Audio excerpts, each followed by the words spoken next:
ዮሐንስ 3:5ን ከኔ ጋር መወያየት የሚፈልግ ሰው ካለ በጌታ ፍቅር አሁን ጠይቃለሁ። በጌታ ፍቅር ቆይ አንዴ ላውራ። በጌታ ፍቅር ዳንኤ እንደ አበባው ትምህርት ተቀይሯል። እንደዛ ከሆነ ነው የምትወያየው። ስለዚህ ያማ የኔ ትምህርት መች ተቀየረ? አልተቀየረም፣ ያው ነው። እሺ ዳንኤ አንዴ ቆይሽ። አይ ሲሲዬ አሁን አመንከኝ ወይስ እኮ ደሜ አላለም እኮ ነው ያልኩህ። የደሜን ደግሞ ጠብቀኛ። ደሜ ቆይ ስማኝ ደምረው ዮሐንስ 3:5ን ከውሃ የተባለው የእንግዴ ልጅ ሴት ልጅ በሆዷ እኔ አላውቅም ብዙ እና በሆዷ የምትይዘው እንትን የለም ልጇን በሆዷ ስትይዝ የምትይዝበት ውሃ እሱ የእንሽቷ ይባላል እና በሱ እሱ ነው የእንሽቷ ማለት ነው ውሃ የተባለው ዮሐንስ 3:5 ላይ ብሏል። እንግዲህ ይኸው እዚህ ጋር ያለው ወንድማችን ይሄ ነው ያለው። ዳንኤ እንግዲህ ሐሳቡን ካልቀየረ በነገራችን ላይ ይቀጥል። በነገራችን ላይ ይሄ እኮ የአምኔቲክ ፍሉይድ የሚሉት ነገር እሱ አለ እኮ ሲስ ካላወቀን እንጂ በፕሮቴስታንት አለ እንደ ትርጓሜ ሆኖ የዶክተር ተስፋዬ ሮበሌ ጽሑፍ ውስጥም አለ የሚሰጡ እይታዎች ብለው ከሚያስቀምጡት ውስጥ አንዱ ይሄ ነው። ከታች ከስጋ የተወለደ ስጋ ነው ከመንፈስ የተወለደ መንፈስ ነው ከሚለው ጋር አያይዘው እሱን ከስጋ ብለው እንደውም ማጣቀሻም አለው ብለው የሆነ መጽሐፍ ምሳሌ ላይ ነው ምናምን ለመጥቀስም ይሞክራሉ። እና እንደዚህ አይነት አለ በፕሮቴስታንት ውስጥ በሊቃውንት ደረጃ እንደዚህ አይነት እይታዎች ይሰጣሉ። 5 ቪዎች እንዳሉ አውቃለሁ። ከ5ቱ ቪዎች የኔን ቪው አይደለም ብሎ የሚከራከረኝ ወይ ደግሞ ዲስከስ የሚያደርግ ሰው ካለ ለዚህ ብቻ ነው የገባሁት። ቶሎ ስለምወጣ ሀሳባችሁን አሳውቁኝ ወገኖች። እስቲ ዮባ ወይናቱ ምናምን አንዳችሁ እስቲ ያውሩት። ቀጥል አኬ ከተመቸው ወይናቱ ካልሆነ እንቀጥላለን።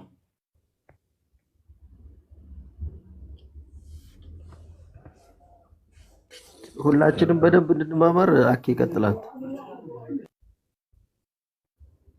የሆነች ስራ እየሰራው ነው ያለሁትና ትንሽ ደቂቃ እንዳላስቆያችሁ እንትን በሉና ወይ እንትን ላለ ኢንቮልቭ አደርጋለሁ የሆነ ሰዓት ላይ ናቱ ወይም ዮባ ወይም ሌሎቻችሁ ቤኒም ሊሆን ይችላል አንዳችሁ ወይም ራስ አንትሽ ኧረ እባክህ ሌላ የለም ይቀጥል።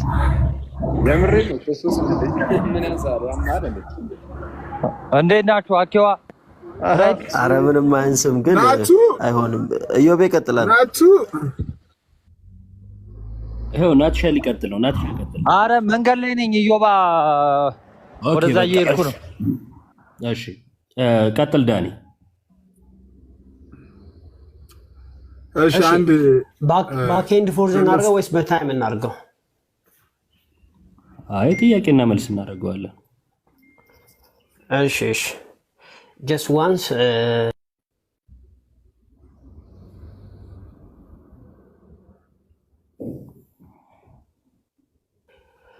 ስለዚህ ልጠይቅህና እኔ ስጨርስ አንተ ተጠይቀኝና አንተ እናድርግ መጀመሪያ።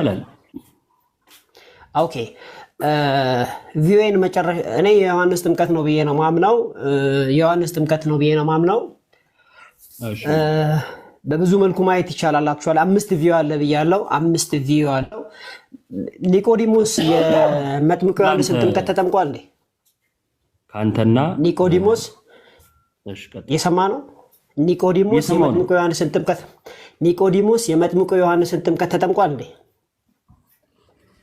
እኔ እንጃ አላውቅም ስለሱ። ኦኬ ሉቃስ ምዕራፍ 7 ቁጥር 29 እና 30 ላይ ስናይ ቀራጮች የመጥምቁ ዮሐንስን ጥምቀት ተጠምቀው እግዚአብሔር እንዳከበሩ ይናገርና ፈሪሳውያን ግን በዮሐንስ ጥምቀት ባለመጠመቅ የእግዚአብሔርን ሐሳብ ጣሉ ይላል። እንደምታውቁ ኒቆዲሞስ ደግሞ ከፈሪሳዊ ወገን የሆነና የአይሁድ አለቃ እንደሆነ ታውቃለህ አይደለም? ስለዚህ ኒቆዲሞስ የመጥምቁ ዮሐንስን ጥምቀት አልተጠመቀም ብለን የምንልበት አትሊስት በቂ መረጃ አለን። ትስማማለህ? አላቅም ስለሱ ብያለሁኝ። ነገርኩህ እኮ አሁን ነገርኩህ አይደል እንዴ? አይ አንተ ስለነገርከኝ ነው እንዴ ማመኑ ዳንሽ። እኔ ለማመን ሉቃስ 7:29 እና 30 አንብብሽ። ሉቃስ 7:29 እና 30 አንብብልኝ ብራዘር። እኔ ኮምፒውተር እየከፈትኩ ነው። እኔ አነብልህ ነበር። ሶሪ ዳኒ ምንድነው ነርቨስ እየሆንክ ነው? ድንገት እየሰማኝ አይደለም። እሺ ወይ ተረጋጋ። ስለ ኒቆዲሞስ በዮሐንስ ጥምቀት መጠመቅ አለመጠመቅ አላጠናውም፣ አላየውም እውነት ለመናገር። ስለዚህ ባላየሁት ነገር ላይ እንዲህ ነው አልልም። አንተ የምታውቀው ነገር ካለ ያንተን ነገርከን። እኔ ግን በአንተ ላይ ተመስርቼ ሳይሆን እንዲህ ነው የምለው አንብቤ ተምሬ ከቤተ ክርስቲያኔ ከዛን አወራለሁ። ወደ ሐሳቡ መግባት ትችላለህ። እሺ ሶሪ ኮምፒውተሬን እየከፈትኩ ነው ያለው። አሁን ማለት ከፈት ብሎኛል። እሺ ከመጽሐፍ ላንብብ በቀጥታና ሉቃስ 7:29-30 ላንብብላችሁ። ሉቃስ 7:29-30 I'm sorry for the discomfort.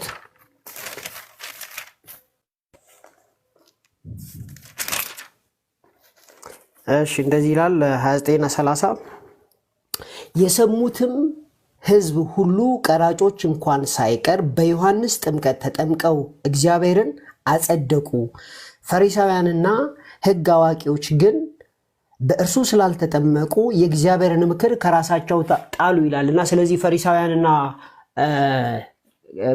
ሰዱቃውያን ወይም ደግሞ አዋቂዎች የሕግ አዋቂዎች በመጥምቁ ዮሐንስ ጥምቀት እንዳልተጠመቁና የእግዚአብሔርን ሐሳብ እንደጣሉ መጽሐፍ ይናገራል ማለት ነው። ይሄ መጀመሪያው ነው። ስለዚህ ወደ ዮሐንስ እንግባና ለምን ይመስላል ሌሊት የመጣው ኒቆዲሞስ ወደ ኢየሱስ? ተደብቆ ታንክ ዩ ዩሲ እዛጋ አልተጠመቀም፣ እዚህ ጋር ደግሞ ተደብቆ ነው የመጣው። ሁለት ኔጌቲቭ ነገር ማለት ነው። ሶስተኛ ኒቆዲሞስ የተናገረውን ነገር መምህሩ እግዚአብሔር ከእርሱ ጋር ከሆነ በቀር አንተ የምታደርጋቸው እነዚህን ምልክቶች ሊያደርግ ለምና መምህሩ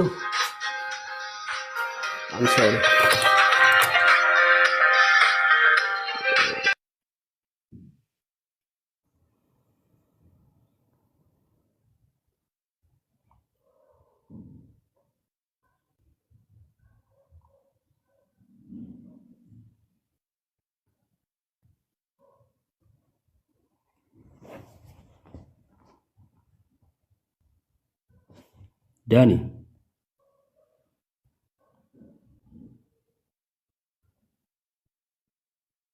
አለው ሰዎች አለህ ዮቤ ውይይቱ የዮሐንስ ጥምቀት ነው ወይስ ጥምቀት ነው? ችግር የለውም። ቆይ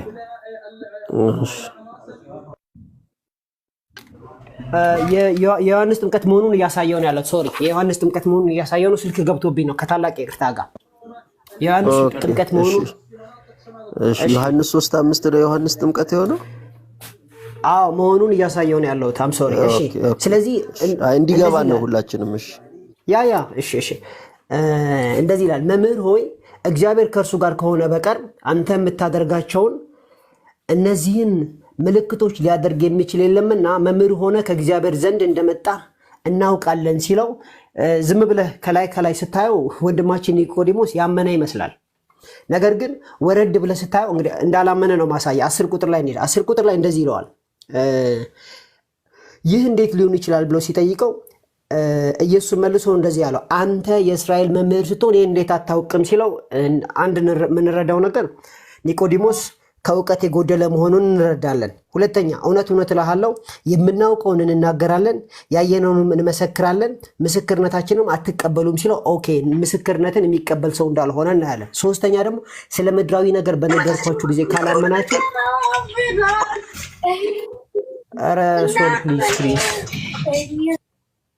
ሶል ስለ ምድራዊ ነገር በነገርኳችሁ ጊዜ ካላመናችሁ ስለ ሰማያዊ ነገር በነግራችሁ እንዴት ታምናላችሁ ሲል ደግሞ እምነት የጎደለው ሰው እንደሆነ እናያለን። ስለዚህ አንደኛ አልተጠመቀም፣ ሁለተኛ ተደብቆ ነው የመጣው፣ ሶስተኛ ማወቅ የሚገባውን ነገር ያላወቀ ሰው ነው፣ አራተኛ አይቀበልም፣ አምስተኛ አያምንም። ትቃወማለህ? ምንም አሁን የዮሐንስ ጥምቀት ነው አይደለም ከሚለው ጋር አይገናኝም። ኖ አይኔ አገናኝላለሁ። ደም ወሬ አገናኝላለሁ።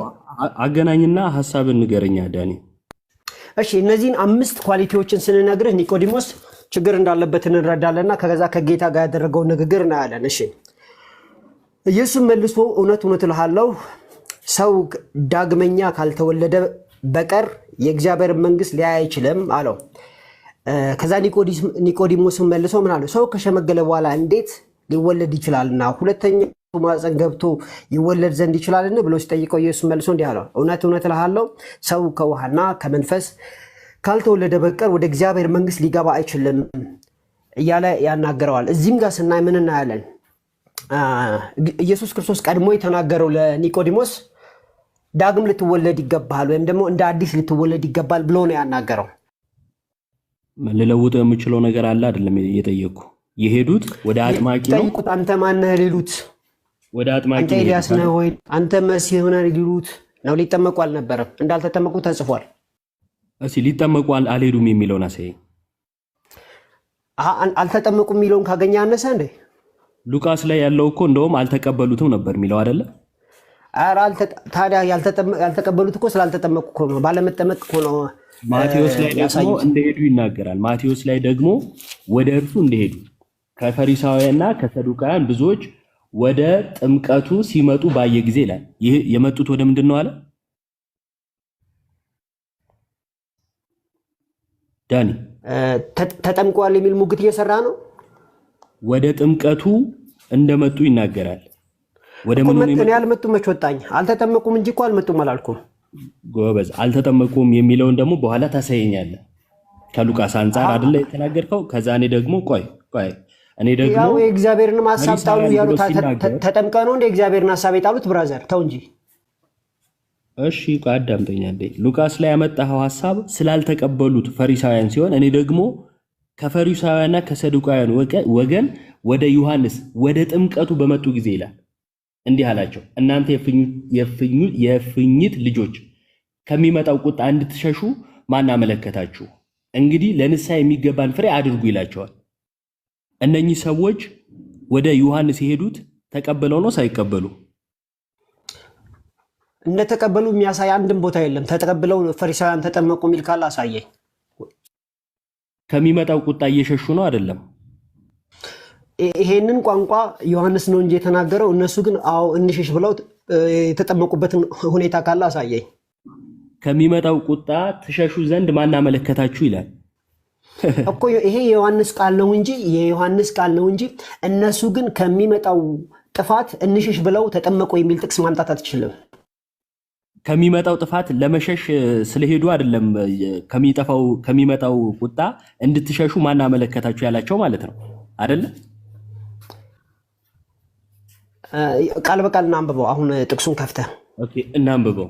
እሺ ዳሩ ግን ከፈሪሳውያንና ከሰዱቃውያን ብዙዎች ወደ ጥምቀቱ ሲመጡ ባየ ጊዜ እንዲህ አላቸው፣ እናንተ የእፉኝት ልጆች ከሚመጣው ቁጣ እንድትሸሹ ማን አመለከታችሁ?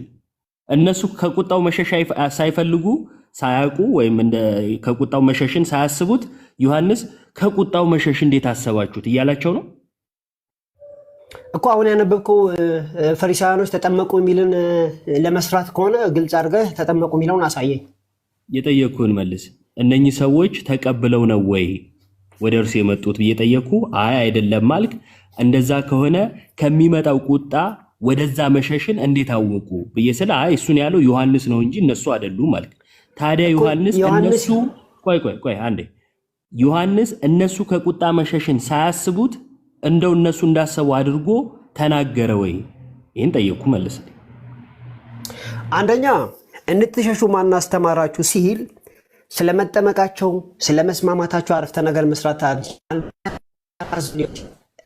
የሸሹ መስሏቸው በዚህ መልኩ በተሳሳተ መልኩ እንደሸሹ እየገለጠ ሊሆን ይችላል። አንደኛ። ሁለተኛ ተጠመቁ የሚል ሶስተኛ ደግሞ አንዴ ተረጋጋ እኮ አዳምጠኛ። ማስረጃ እኮ አቅርቤልሃለሁ። ፈሪሳውያንና የሕግ አዋቂዎች ግን በእርሱ ስላልተጠመቁ ተብሎ ኢን ብላክ ኤንድ ዋይት ተቀምጦልሃል። የእግዚአብሔርን ምክር ከራሳቸው ጣሉ የሚል ቃል ካለል ኬዝ ጨረስክ? አልተጠመቁም ተብሎ በአማርኛ ኢን ብላክ ኤንድ ዋይት ተጽፏል። አልተጠመቁም ተብሎ ተጽፏል። እሺ ዳኒ፣ ትንሽ ረጋ ብለህ ብታወራ ደግሞ በጣም ደስ ይለኛል። እኔም ረጋ ብዬ እያወራው ስለሆነ ማለት ነው። እሺ ቀስ ያለ ዴቨሎፕ እያደረገ የመጣ ነገር ነው። አዎ ስንጀምርም ረጋ ባለመልኩ ነው። አንተ በልዩነት ለምን ስሜታዊ እንደምትሆን አላውቅም። ለማንኛውም ሀሳቡን ስማ። በደንብ አድርጋችሁ ስሙ።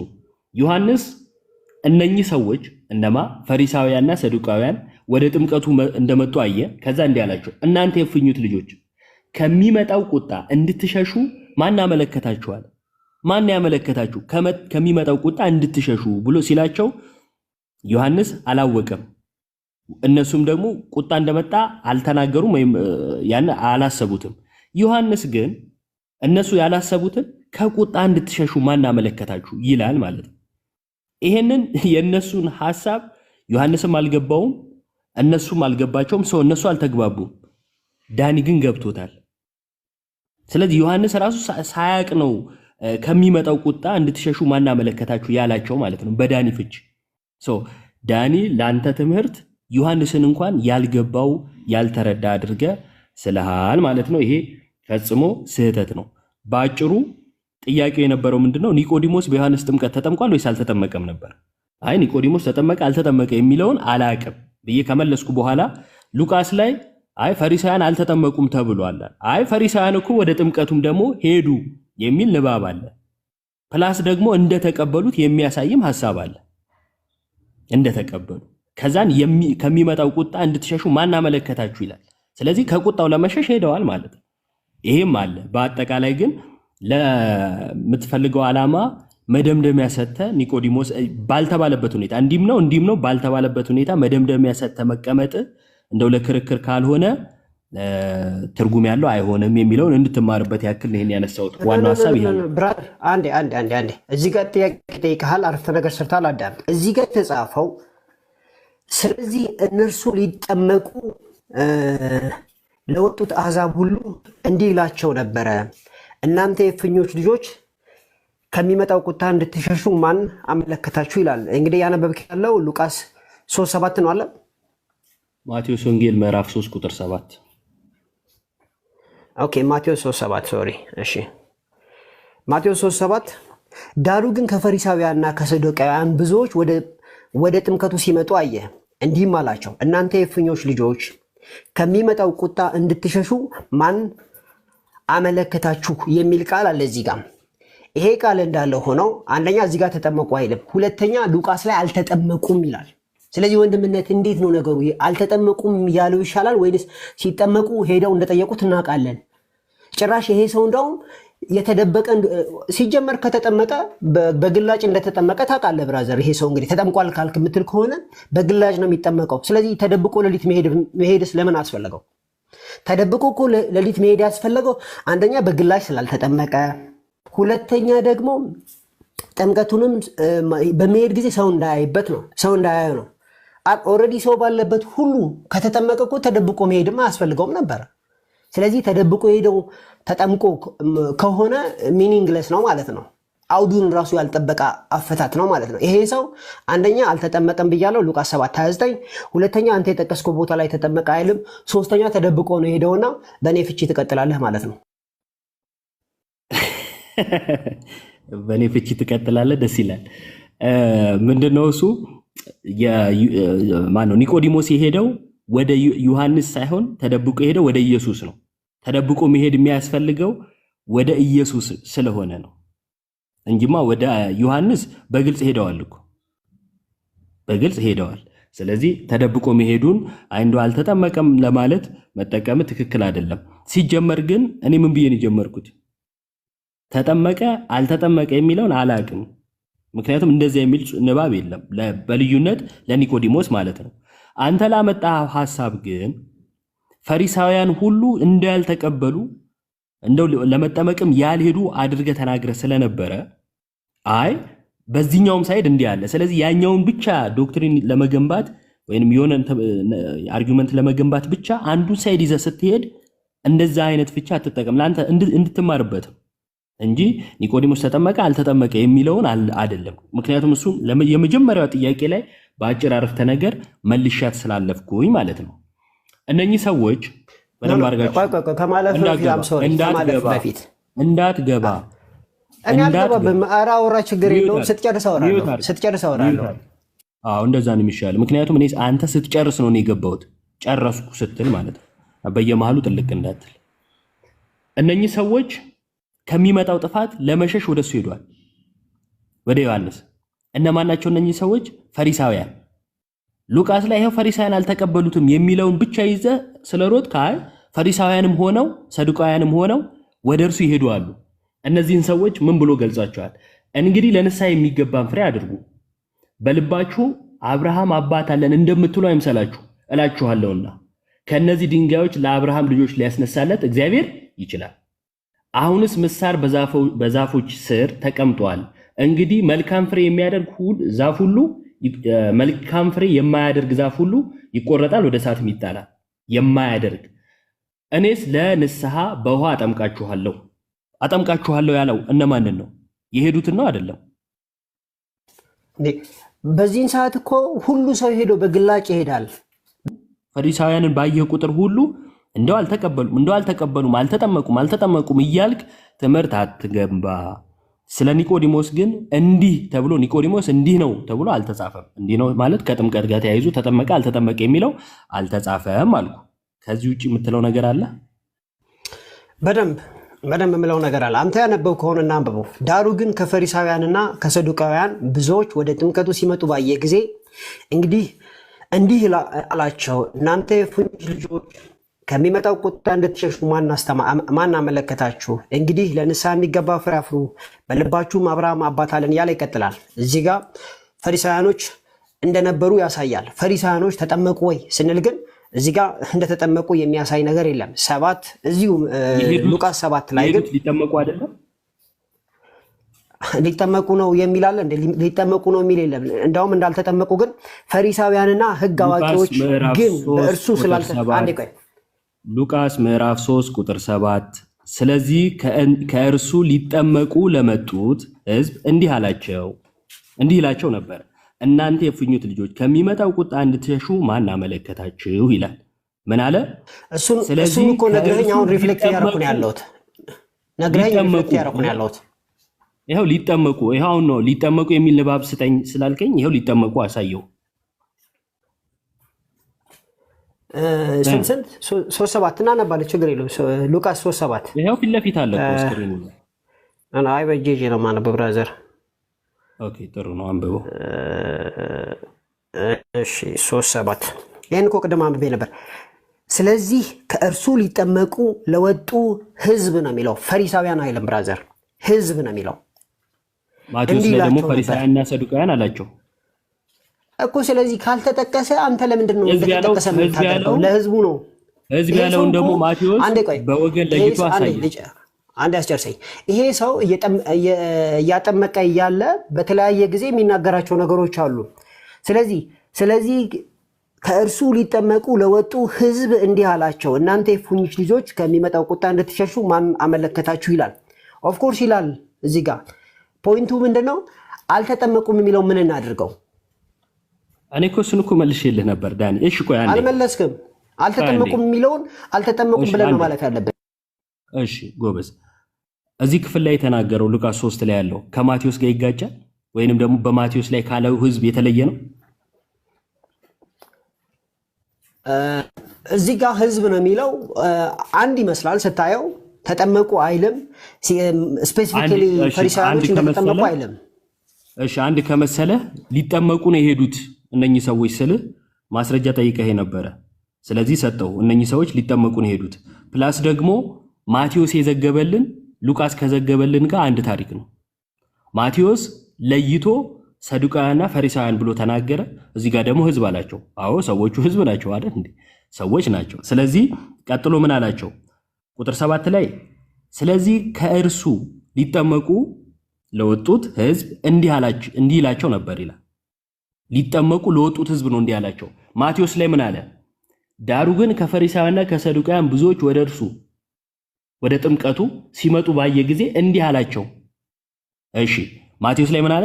ወደ ጥምቀቱ የመጡትን እነማንን? ፈሪሳውያንና ሰዱቃውያንን እንዲህ አላቸው። ምን አላቸው?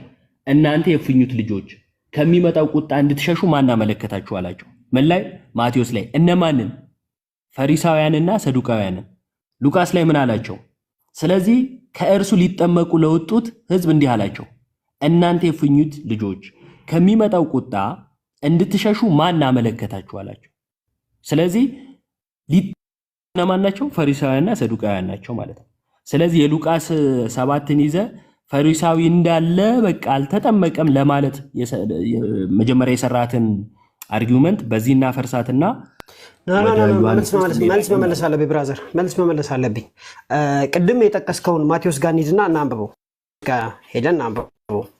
ማቴዎስ 3:7 መሰለኝ እንደዚህ ይላል።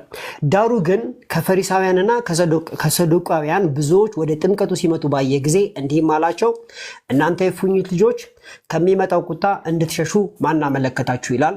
ይሄ አንድ እንዳለ የምንወስደው ነው። መረዳት ይኖረናል። እዚህ ጋር ከአንድ ፖይንት ብቻ ቴዎሎጂ አንሰራም።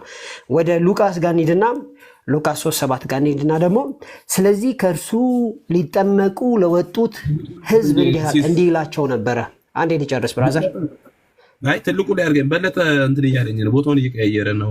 በለጠ ከስር ያለው በሌ አትንካ፣ እኔ አስተካክዬልሃለሁ። በሌ አትንካ ፕሊስ። እሺ፣ ስለዚህ ከእርሱ ሊጠመቁ ለወጡ ሕዝብ እንዲህ ይላቸው ነበረ፣ እናንተ የእፉኝት ልጆች ከሚመጣው ቁጣ እንድትሸሹ ማን አመለከታችሁ ብሎ እዚህ ጋር ይናገራል። ከዛም በኋላ ወደ የት እንሄዳለን?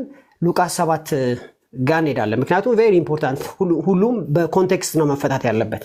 ከዛስ ፈሪሳውያንና ሕግ አዋቂዎች ግን በእርሱ ስላልተጠመቁ የእግዚአብሔርን ምክር ከራሳችሁ ጣሉ ተብሎ ተጽፏል። ምን ማለት ነው? ፈሪሳውያንና ሕግ አዋቂዎች በመጥምቁ ዮሐንስ አልተጠመቁም፣ ስለዚህ የእግዚአብሔርን ምክር ጣሉ ይላል።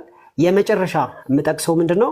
ዮሐንስ 3 ላይ ከፈሪሳውያን ወገን የአይሁድ አለቃ የሆነ ኒቆዲሞስ የሚባል አንድ ሰው ነበር፣ እርሱም በሌሊት ይላል ተደብቆ ማለት ነው። እነዚህን 4 ጥቅሶች አንድ ላይ ስንወስዳቸው የምንረዳው ምንድነው? ኒቆዲሞስ አለቃ ከመሆኑ የተነሳ ከመደበቁ የተነሳ ሉቃስ 7:29 ላይ ካለው የተነሳ አልተጠመቀም ብለን ሴፍሊ መናገር እንችላለን ብራዘር። ኦኬ፣ በአጭሩ እንግዲህ አሁን ቀጥታ ወደ ዮሐንስ ነው የምንሄደው። አሁን የጠቀስከው ሐሳብ ፈሪሳውያንና ሰዱቃውያን ያልተጠመቁ ፕላስ ደግሞ እርሱን ያልተቀበሉ ተብሎ የተጠቀሱ ሰዎች ናቸው። እነርሱን በወገናቸው ጠራቸው ፈሪሳውያን ብሎ ማለት ነው። ልክ እንዲሁ ደግሞ ወደ እርሱ የሄዱትን ሊጠመቁ የሄዱትን ደግሞ ፈሪሳውያን ብሎ ጠርቷቸዋል። ስለዚህ ፈሪሳውያን ውስጥ የተጠመቁም ያልተጠመቁም አሉ፣ የተቀበሉም ያልተቀበሉም አሉ ማለት ነው እንጂ አንተ መጀመሪያ እንዳልከው ፈሪሳውያን ያልተጠመቁ አሉ የሚለው ፈሪሳውያን አልተጠመቁም የሚለውን ይዘ ሙሉ ፈሪሳዊ በቃ እያልክ የምትሄድ ከሆነ ይሄ የመጽሐፍ ቅዱስ አረዳድ ላይ ትክክል አይደለም የሚለውን እንድትይዝ ነው። ቀጥታ ዮሐንስ 3 ላይ እንሄዳለን። ዮሐንስ 3 ላይ ይሄ ካስፈለገ በኋላ ላይ ተመልሰን መምጣት እንችላለን። ዋናው ሐሳብ ዮሐንስ 3 ስለነበረ ማለት ነው። ዮሐንስ ጥምቀት ነው ብላ ኢዮባዬ ክርስቶስ ወደ ዮሐንስ ነው እየመራቸው የነበረው፣ ኒቆዲሞስን ወደ ዮሐንስ እየላከው ነው ማለት ነው። በዳን ያረዳል። አዎ እንሄዳለን ወደሱ። እሺ ብራዘር በጣም ስፔሻል ነገር ካልሆነ በስተቀር አየር ከመያዝ ውጭ ምንም መጨመር ስፔሻል ነገር ካለ ግን ጨምር። ግን የሆነ ጊዜ ከመውሰድና አቴንሽን እንትን ከማድረግ ውጭ የምትጨምረው ነገር ስለሌለ ዝም በል። አለዛ አንተ ተወያይ። እሺ እሱ ከፈለገ የሆነ ነገር ነው በነገራችን ላይ ያነሳው፣ እሱን በኋላ እናየዋለን። ዮሐንስ ወንጌል ምዕራፍ 3 ላይ ኢየሱስም መልሶ እውነት እውነት እልሃለሁ ሰው ዳግመኛ ካልተወለደ በቀር የእግዚአብሔር መንግሥት ላይ አይችልም አለው። ኒቆዲሞስም ሰው ከሸመገለ በኋላ እንዴት ሊወለድ ይችላል? ሁለተኛ ወደ እናቱ ማኅፀን ገብቶ ይወለድ ዘንድ ይችላልን? አለው። ኢየሱስም መለሰ እንዲህ ሲል ምን አለ? እውነት እውነት እልሃለሁ ሰው ከውሃና ከመንፈስ ካልተወለደ በቀር ወደ እግዚአብሔር መንግሥት ሊገባ አይችልም አለው። የዮሐንስ ጥምቀት ለዳግም ውልደት ነው ዳኒ? ዮሐን እዚህ ጋር ማብራራት ይኖርብኛል ብራዘር። ጥያቄ የዮሐንስ ጥምቀት ለዳግም ውልደት ነው ወይ? የዮሐንስ ጥምቀት ፐርሴ ራሱ ለዳግም ውልደት አይሆንም፣ ግን ለምን እንደተጠቀሰ ማብራራት ይኖርብኛል ብያለሁ። ድል ሰጠኝ ይገባል። ለምን አይደለም ግን ማብራራት ይኖርብኛል። እሺ አንዴ። ስለዚህ የዮሐንስ ጥምቀት ለዳግም ውልደት አይደለም ግን ማብራራት ይኖርብኛል ብራዘር። ኦኬ እሺ ቆይ ታብራራለህ፣ እሰጥሃለሁ። ጌታ ግን ምን አለ?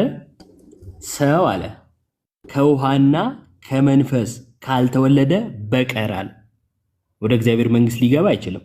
ስለዚህ መወለጃ አድርጎ የተናገረው ምንድን ነው ዳኒ? መወለጃ አድርጎ የተናገረው ምንና ምንን ነው? እዚህ ጋር መብራራት አለበት ብያለሁ። አሁን ንግግር አፌ ላይ ልትጨምር ማብራሪያ ሰጣለሁ። የማብራሪያ ጊዜ ሰጣለሁ። አሁን የጠየቅኩህ ግን ማንበብ ትችላለህ። ይሄ ነገር መብራራት አለበት እኮ መብራራት ስላለበት እድል ስጠኝ። ምክንያቱም አሁን ኢዚ ነው። ሰጣለሁ። አንድ ቅድም እንዳልከው አንድ ሐሳቧን ገለጻትና የማብራሪያ እድል ሰጣለሁ። መወለጃ ብሎ ያለው ምንና ምን ነው? አንድ ሰው በመጥምቁ ዮሐንስ ጥምቀት ልቡ የልጆች ልብ ወደ አባቶች የአባቶች ልብ ወደ ልጆች እና ምን ነው? ዳኒ ለጠየቅኩ ምላሽ ስጥ መጀመሪያ። አሁን ሊትራሊ የተጻፈው እኮ ፊት ለፊታችን አለ። ምን ማለቱ ነው የሚለውን ቅድም ሉቃስ ላይ ዳኒ የጠየቅኩህን መልስ። አንብቦ ጮክ ብለህ ቃሉ ተጽፎልሃል እኮ ቃሉ ተጽፎልሃል። የጠየቅኩት እኮ አንተን ነው። እኔ ያብራራው ነው የምናገረውና ስሳሳት ታርመኛለህ፣ እድል ስጠኝ። ኒቆዲሞስም የጥምቀቱን ጉዳይ ምን አረከው አላለው። ምክንያቱም እያወራ ያለው ስለ መጥምቁ ዮሐንስ ጥምቀት እንደሆነ ስለሚያውቅ ወይም ደግሞ ሊረዳ ስለሚችል ማለት ነው። ያኛው ጥምቀት ደግሞ ስላልተገለጠ ማለት ነው። ስለዚህ መደምደሚያቸው ምን ነበር? 3:16 ነው። 3:16 ደግሞ ስለ እምነት ብቻ ነው። ስታስቡት ጌታ እዚህ ጋር ከውሃና ከመንፈስ ብሎ ተናግሮ 5 ቁጥር ላይ እንዴት አድርጎ ነው 16 ቁጥር ላይ ውሃውንም ይዘለው ዘለለው እኮ አይታችኋል። በእርሱ የሚያምንና የተጠመቀ አይደል፣ በእርሱ የሚያምንና በእርሱ የሚያምን ሁሉ የዘላለም ሕይወት እንዲኖረው እንጂ እንዳይጠፋ እግዚአብሔር አንድያ ልጁን እስኪሰጥ ድረስ ዓለሙን እንዲሁ ወዷልና፣ ዓለም በልጁ እንዲድን ነው እንጂ በዓለም እንዲፈርድ እግዚአብሔር ወደ ዓለም አላከውምና፣ በእርሱ የሚያምን አይፈረድበትም። በማያምን ግን በአንዱ በእግዚአብሔር ልጅ ስም ስላላመነ አሁን ተፈርዶበታል ሲለው አንድ ኢምፖርታንት ነገር ተከናወነ። አንድ ኒቆዲሞስ እስካሁን ድረስ ይጠይቅ ነበረ። 3 ቁጥር ላይ ጠይቋል፣ 5 ቁጥር ላይ ጠይቋል። የሚዳነው በእምነት ነው ሲለው አልጠየቀም። ምክንያቱም የሚዳነው በእምነት ብቻ መሆኑ ሲገባው ኦኬ ብሎ ሄደ። ኢየሱስም ደግሞ የሚዳነው በእምነት ብቻ መሆኑን ስለሚያውቅ ምን አደረገ? 16፣ 17 እና 18 ላይ ጥምቀት የሚባል ቃል አልጠቀሰም። ኒቆዲሞስም አልጠየቀም። ተስማሙ። ኒቆዲሞስ ለመጀመሪያ ጊዜ ክሊር ሆነለት። የሚዳነው በእምነት ነው፣ በጥምቀት አይደለም። ጨረስም ብራዘር። ኦኬ የጠየቁት ጥያቄ ምን ነበረ?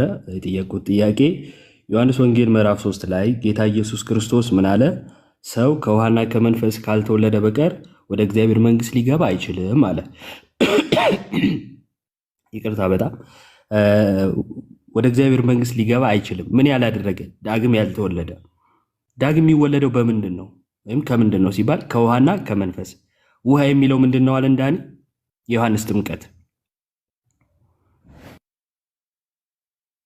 ማን ነው? ይህንን ዳግም መወለድ ከውሃና ከመንፈስ ብሎ ጌታ ጠቅሶታል። ማለት እንደ ዳኒ ትርጉም በዮሐንስ ጥምቀትና በመንፈስ ማለት ነው። ምን ማለት ዳግም መወለድ? ታዲያ ዮሐንስ ጥምቀት ዳግም ውልደት ነው እንዴ ብዬ ስጠይቀው ምን አለ? አይ ዳግም ውልደት አይደለም፣ ወይም ዳግም አያስወልድም ዮሐንስ ጥምቀት አለ። ጌታ ግን ዳግም መወለጃ ብሎ ነው የጠቀሰው። ስለዚህ በዳኒ አነጋገር ጌታ ኢየሱስ ተሳስቷል ማለት ነው።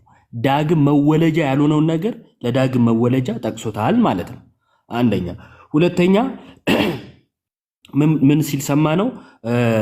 የዮሐንስ ጥምቀት ልብን የሚመልስ ነገር ነው፣ እንደሚመልስ ነገር ነው። ከዛ መጀመሪያ በዮሐንስ ጥምቀት ተጠመቅ አለው አለ። ስለዚህ ዮሐንስ ለክርስቶስ መንገድ ጠራጊ መሆኑ ይቀርና ኢየሱስ ነው ለዮሐንስ መንገድ ጠራጊ የሚሆነው ማለት ነው። ምክንያቱም ዮሐንስ ከእኔ በኋላ የሚመጣው በእሳት ተጠምቃችኋል ብሎ ከእርሱ በኋላ የሚመጣው ከእርሱ የላቀ መሆኑን ሰበከ፣ መንገድ ጠረገ ማለት ነው። ከእርሱ የላቀ መሆኑ እንደዛ ሲሰብክ ኢየሱስ ደግሞ በዳኒ አተረጓጎም ምን አደረገ ማለት ነው? ወደ ዮሐንስ ሂድ እያለ እየሸኘ ነው ማለት ነው። አንደኛ። ሁለተኛ የዮሐንስ ጥምቀትን ለዳግም መወለጃ ብሎ መጥቀሱ ቅድም እንዳልኳችሁ ኢየሱስን የተሳሳተ ያደርገዋል። ፕላስ ምን ብሎ ተናግሯል? ከማቴዎስ 28 ጋር አይገናኝም። ያኛው የማቴዎስ 28ን ሌላ ይሄኛው ሌላ አድርጎ ተናገረ። ለምን ሲባል ይሄኛው ዮሐንስ ጥምቀት ስለሆነ።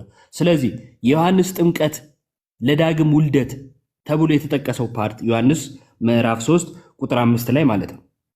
ጌታ ኢየሱስ ለዳግም ውልደት ብሎ የጠቀሰውን የዮሐንስ ጥምቀት ከተባለ ይሄ ጥምቀት ለምን ተጠቅሷል? ዳኒ ለምን ብሎታል? ልብን ለመመለስ ብሏል። እሺ የኒቆዲሞስ ልብ የተመለሰው መቼ ነው ዳኒ? አንዴ እሷ ንገረኝና። የኒቆዲሞስ ልብማ ሊመለስ አይችልም። ምክንያቱም በመጥምቁ ዮሐንስ ጥምቀት አልተጠመቀም። ይልቁን ሚኪያስ አሁን የጠየቀውን ጥያቄ ላንብብልህ። ሚኪያስ ምዕራፍ 4 ቁጥር 4 ብቻ ላንብብልህ። ይጠቅማል፣ ላንብበው። ችግር የለውም፣ በኋላ ታነባለህ በአንተ ተራ። የጠየቅኩ የኒቆዲሞስ ልብ የተመለሰው መቼ ነው ነበረ? አልተመለሰም ብለኸኛል። በቃ ጌታ ሲያጠምቀው ይመለሳል። ምክንያቱም ኒቆዲሞስ ባይኖር ማነው ዮሐንስ ባይኖርም ያው ዮሐንስ በቅርብ ጊዜ ነው የሚሞተው እና እሱ ከሞተ በኋላም ጌታ እኮ ማዳኑን አላቆመም። ዮሐንስን ጥምቀት ጌታ ያጠምቃል? አጠመቀ ይላል። ግን ለምሳሌ ዮሐንስ ምዕራፍ 10 ያጠመቀበትን ፓርት ስታይ ኦኬ እንግዲህ ዮሐንስ ምዕራፍ 10:40 ላይ እንደዚህ ይላል።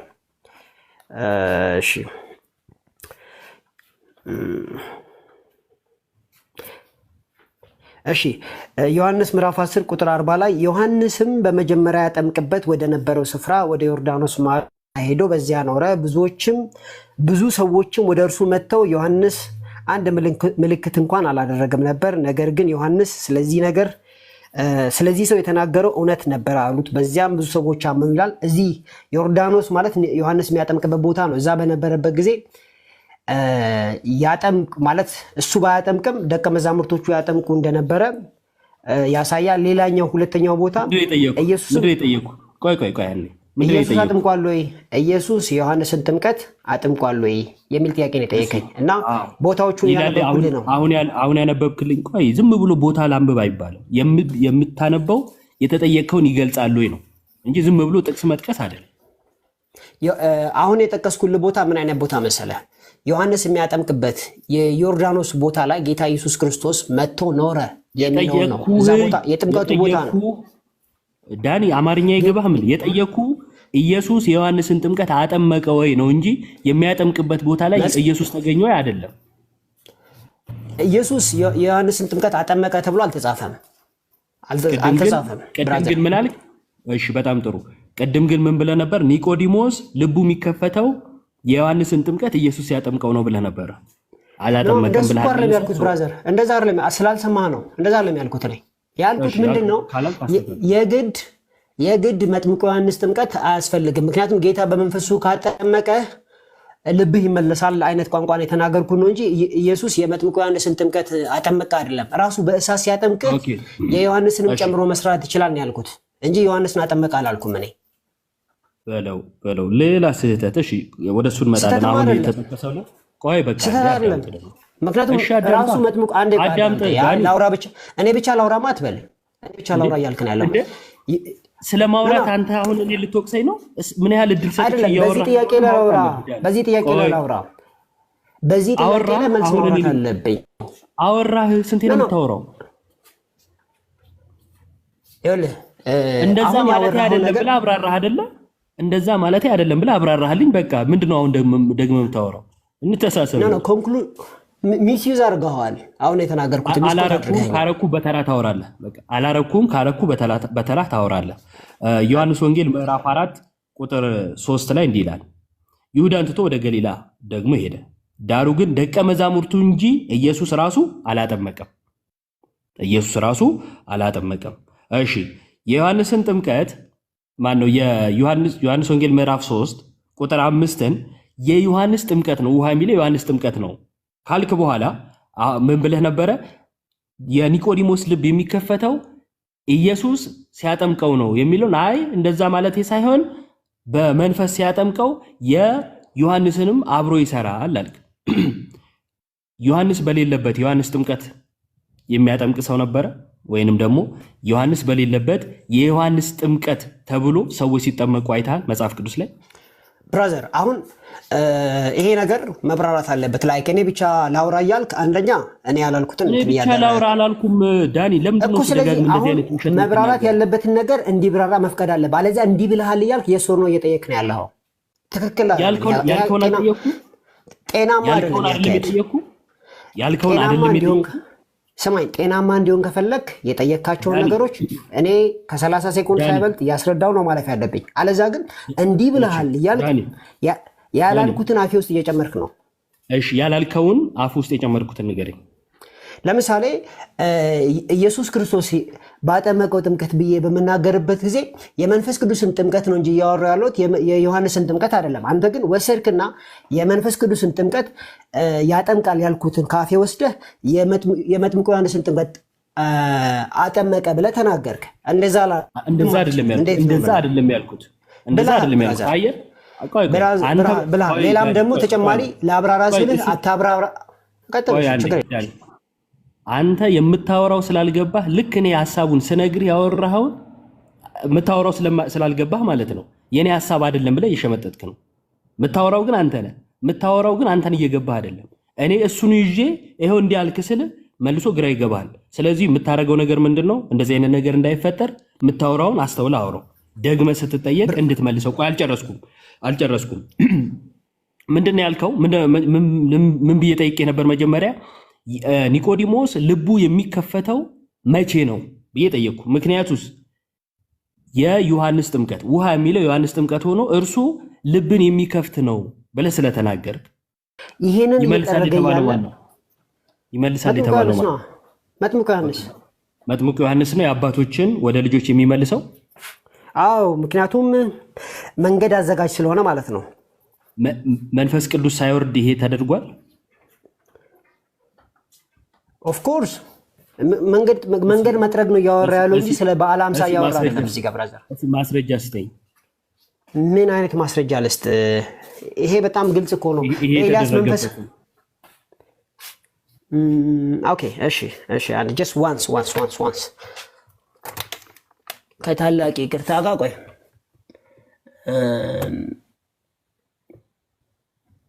ሚክያስ 4:4 ነው አለም ጀስት ዋንስ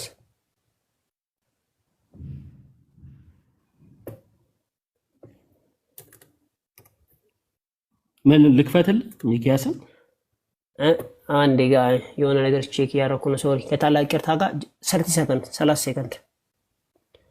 እሺ፣ በነገራችን ላይ ቀጥሎ ደግሞ ዮሐንስ ኤልያስ የተባለበትንም ጭምር ያው ማስረጃ ፈልጋለሁ እንዳልደራረብህ። ዮሐንስ ኤልያስ ምን አልከኝ? ኤልያስ እንደተባለ አታውቅም ወይ? እስቲ ያሳየኝ። የቱ ጋር ነው? ኦኬ ጀስት ዋንስሽ ማቴዎስ ላይ መሰለኝ ይሄ ነገር።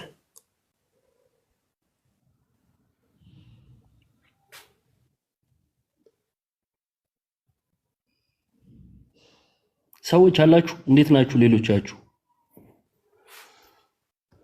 ሲስ ደግሞ ፖዞናል አለን። ኢዮባይ ግራ ተጋብተን ነው ግራ ተጋብተን ቁጭ ብለን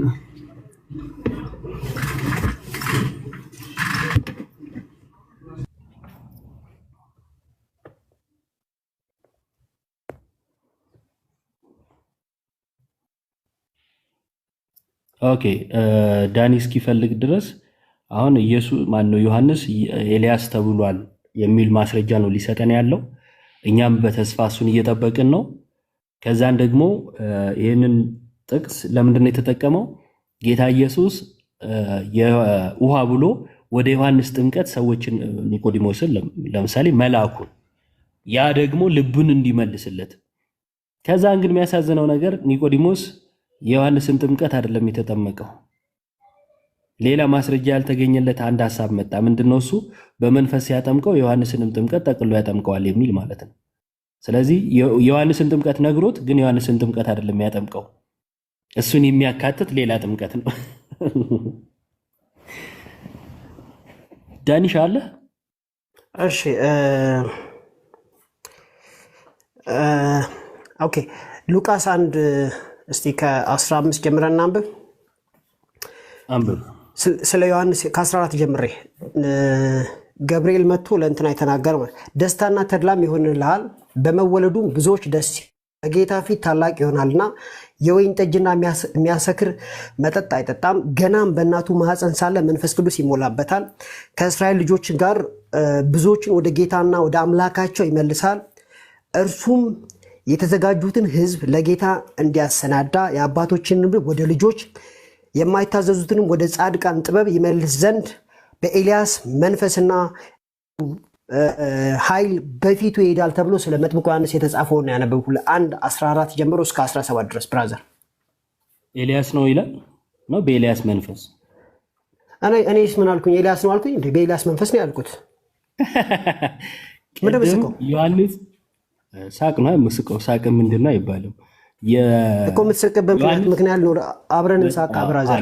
በኤልያስ መንፈስ ነው የሚሰራው ይላል አለ። ምክንያት አለ የተነገረው ትንቢት። ስለዚህ ተመልሶላል። ሶሪ ነው ማለት ያለብህ። አልተመለሰም። ቆይ የተመለሰው መልስ ቀጥልሽ። የተመለሰው መልስ መጽሐፍ ቅዱስ የሚለው ነው። እኔ የጠየቅኩ ደግሞ አንተ ለምትለው አንተ የምትለው ምንድነው? እሱ ኤልያስ የሚለው ዮሐንስን ነው አልክ። ዮሐንስ ኤልያስ ተብሏል ወይ ብዬ ነው የጠየቅኩ። አዎ አልከኝ። በኤልያስ መንፈስና ኤልያስ ነው ይለያያል። በኤልያስ መንፈስ ምን ነው ዳኒ ባይዘው ሪከርድ አለ። ሪከርድ የሚደረግ ነገር በኤልያስ መንፈስ ነው ያልኩት እኮ ማለት። ቆይ በኤልያስ መንፈስ እኮ ነው ያልኩት። እኔ ጠየቅኩ ግን ዮሐንስ ኤልያስ ተብሏል ወይ ነው። ምክንያቱም ሚልኪያስ 4:4 ላይ ኤልያስ ነው የሚለው እንጂ እንደው አንተ በምትለው መልኩ አልተገለጸም። ያ ክፍል ዮሐንስን የሚመለከት ነው ለሚለው ማስረጃ ሆነ ያቀረብከው ምንድን ነው? በኤልያስ መጽሐፉ ራሱ ኤልያስ ይለዋልና ብራዘር። ኦኬ አንድ ሰው ማስረጃ ሲያቀርብ ቴንኪዩ ነው የሚባለው። ምክንያቱም እንደዚህ ይላል፣ እነሆ ታላቁና የሚያስፈራው የእግዚአብሔር ቀን ሳይመጣ ነብዩ ኤልያስን እልክላችኋለሁ አለ። ከዛስ ልባል ነብዩ ኤልያስን እልክላችኋለሁ ያለው ራሱ ሚልኪያስ ነው። መጥቼ ምድርን በእርግማን እንዳልመታ እርሱ የአባቶችን ልብ ወደ ልጆች የልጆችን ልብ ወደ አባቶች ይመልሳል የሚለውን ጥቅስ ካየን በኋላ ሉቃስ 1:17 ጋር እንሄድና ከ14 ጀምረን አነበዋለን። ምን የሚል በጌታ ፊት ታላቅ ይሆናልና የወይን ጠጅና የሚያሰክር መጠጥ አይጠጣም፣ ገናም በእናቱ ማፀን ሳለ በመንፈስ ቅዱስ ይሞላልበታል። ከእስራኤል ልጆች ብዙዎቹን ወደ ጌታ አምላካቸው ይመልሳል። እርሱ የተዘጋጁትን ሕዝብ ለጌታ እንዲያሰናዳ የአባቶችን ልብ ወደ ልጆች የማይታዘዙትን ወደ ጻድቃን ጥበብ ይመልስ ዘንድ በኤልያስ መንፈስና በኃይል ታላቅ ይሆናል ተብሎ ከተጻፈለት እና ይህንን ጌታ ረድቶኝ ካሳየውክ ጌታ ይባረክ ነው የሚባለው ብራዘር። አይዳኒ ጌታ ይባረክ ብለህ ልትሸፋፍን የሞከርከው ሳይገባ ያወራኸውን ነገር ነው። እዛ ክፍል ላይ ይላካል የተባለው ማን ነው? ኤልያስ ነው አይደለ? አጭር መልስ። አዎ ሌላ የሚጠበቅ አንተ የምትጠብቀው ኤልያስ አለ? አሳየኝ። በጣም ጥሩ። ባይተው የእናንተን ቤተክርስቲያን እንደዚህ ነው የምትፈታው። የእናንተን ቤተክርስቲያን እንደዚህ ነው የምትፈታው። ታሳየኛለህ። እሱ ዮሐንስ ወንጌል ምዕራፍ 1 ላይ አንተ ኤልያስ ነህ ሲባል ምን አለ? አይደለሁም አላለም ብሏል። ስለዚህ የተላከው ዮሐንስ አይደለም ማለት ነው። ነው በኤልያስ መንፈስ የሚሰራ ነው እንጂ አዮባና ዳኒ ማጠቃለያ እየሰጣችሁ እሺ። ስለዚህ ያ ክፍል ላይ እዛ ክፍል ላይ የጠቀስከው ሐሳብ ስንት አምስት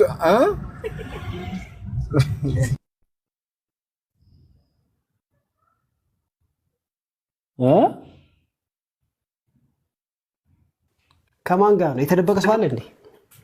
አይ ሲሳይ ጋር ናት መሰለኝ። ሚዩት አድርጉ ሲሳይ። ቀጥሉ እናንተ። ኦኬ እሺ። ስለዚህ የጠቀስከው ሐሳብ በአጭሩ ስንጠቀልለው ዳኒ የሚገናኝ ነገር የለውም። ዮሐንስ ወንጌል ምዕራፍ 3 ላይ ከውሃና ከመንፈስ የሚለው ውሃ የሚለው ዮሐንስ ጥምቀት ነው ብለህ ይህን ርቀት የሄድከው ለዛ ነው። ለምን ውሃ ያለውን የዮሐንስ ጥምቀት ለማድረግ ከዛ ልብን ያድሳል አልክና ደግሞ ሚልኪያስን ጠቀስክ። ሚልኪያስ ደግሞ የሚናገረው የዮሐንስ ልብን የሚያድስ ጥምቀትን እያጠመቀ እያለ አይደለም። ፕላስ ደግሞ ምንን አሳይቻችኋለሁኝ እንዳለው እሱ እንዳለው ውሃ የሚለው ዮሐንስ ጥምቀት ከሆነ ዮሐንስ ራሱ ክርስቶስ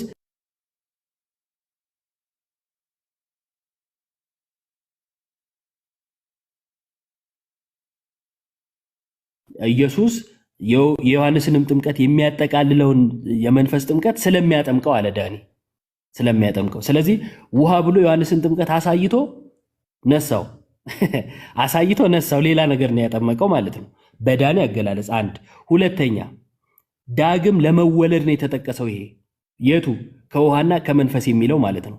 ከውሃና ከመንፈስ የሚለው ለዳግም ውልደት ተጠቅሶ ዳኒ ግን ምን አለ?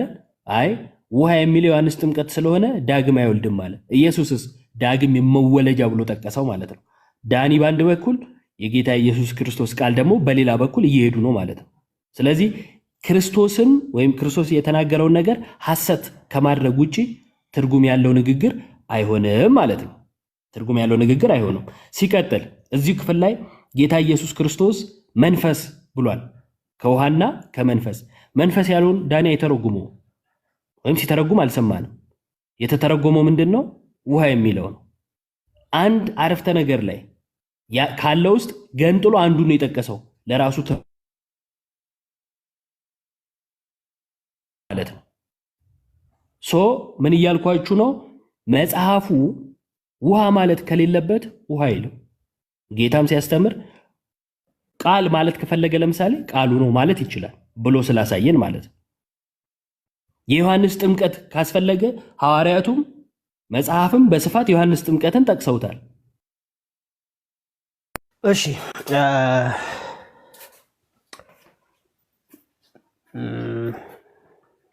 እኔ ፖይንታችን እናስቀምጠናል። እኛንም ጥያቄ ያለው ሰው ገብቶ መጠየቅ ይችላል።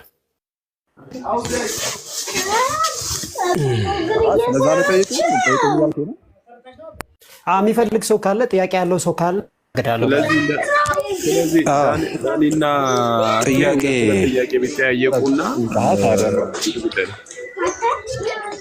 በራሳቸው ጥያቄ አይሻል። ሰለሞን የዳኒን ሀሳብ እንደዚህ አይመስለኝም። ስለዚህ ሁለቱ ይጠያየቁ።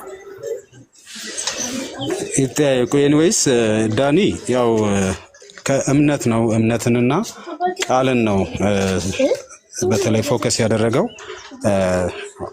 ዞሮ ዞሮ ያው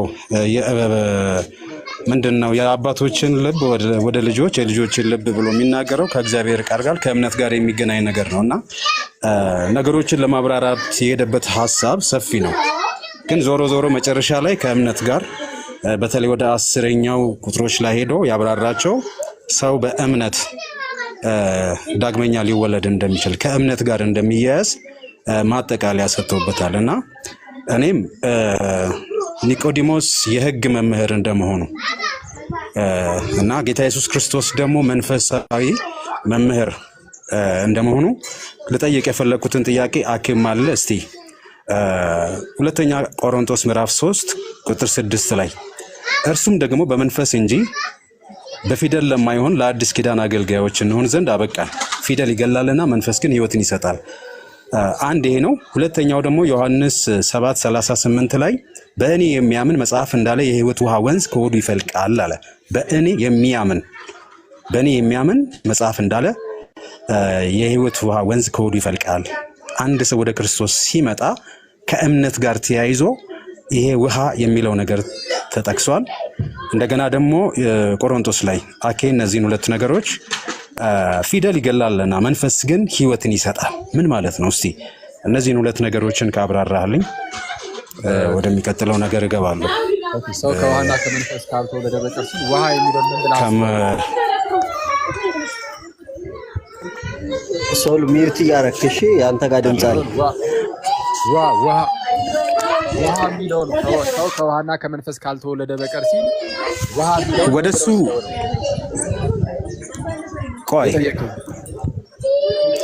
ቆይ ከሱ ጋር ቀጥሎ መወያየት እንችላለን ምን ማለት እንደሆነ። ግን እነኚህ ነገሮች ከመለስክልኝ በኋላ ያንን ዳይሬክትሊ እኔ አንዴ ድምጽ አለ አንተ ጋር ሶል በጣም ይንጫጫል ድምጹ። እሺ ስለዛ ከዳኒ ጋር ልቀጥል ማለት ነው። እንግዲህ ዳኒ ጠይቀኝ አልከኝ። ጠይቀኝ ፕሊዝ። ኖ አይ መቀጠል እንችላለን። ውይይቱን ከፈለከው እንቀጥል። ከኔ ጋር መቀጠል ትችላለህ። ዮሐንስ 3:5 መቀጠል እንችላለን። ትንሽ ጠብቀኝ። ኦኬ ምናልባት ዳኒ እድሉን ወደ እኔ ካዞርክልኝ በደንብ መናገር ስለምፈልግ ነው። ኦኬ ትችላለህ፣ ማውራት ትችላለህ። አይ እንትን የዳኒ እምነት እኮ የለህም። ስለዚህ ሁለቱ ያውሩና ይጠያይቁ፣ ከዛ ከኔ ጋር እንቀጥላለን። አንዴ እሺ ሶል ለምሳሌ አንተ ሰው ከውሃና ከመንፈስ ካልተወለደ በቀር የሚለው ላይ ውሃ የሚለውን የዮሐንስ ጥምቀት ብለህ ነው የምትይዘው የምታምነው?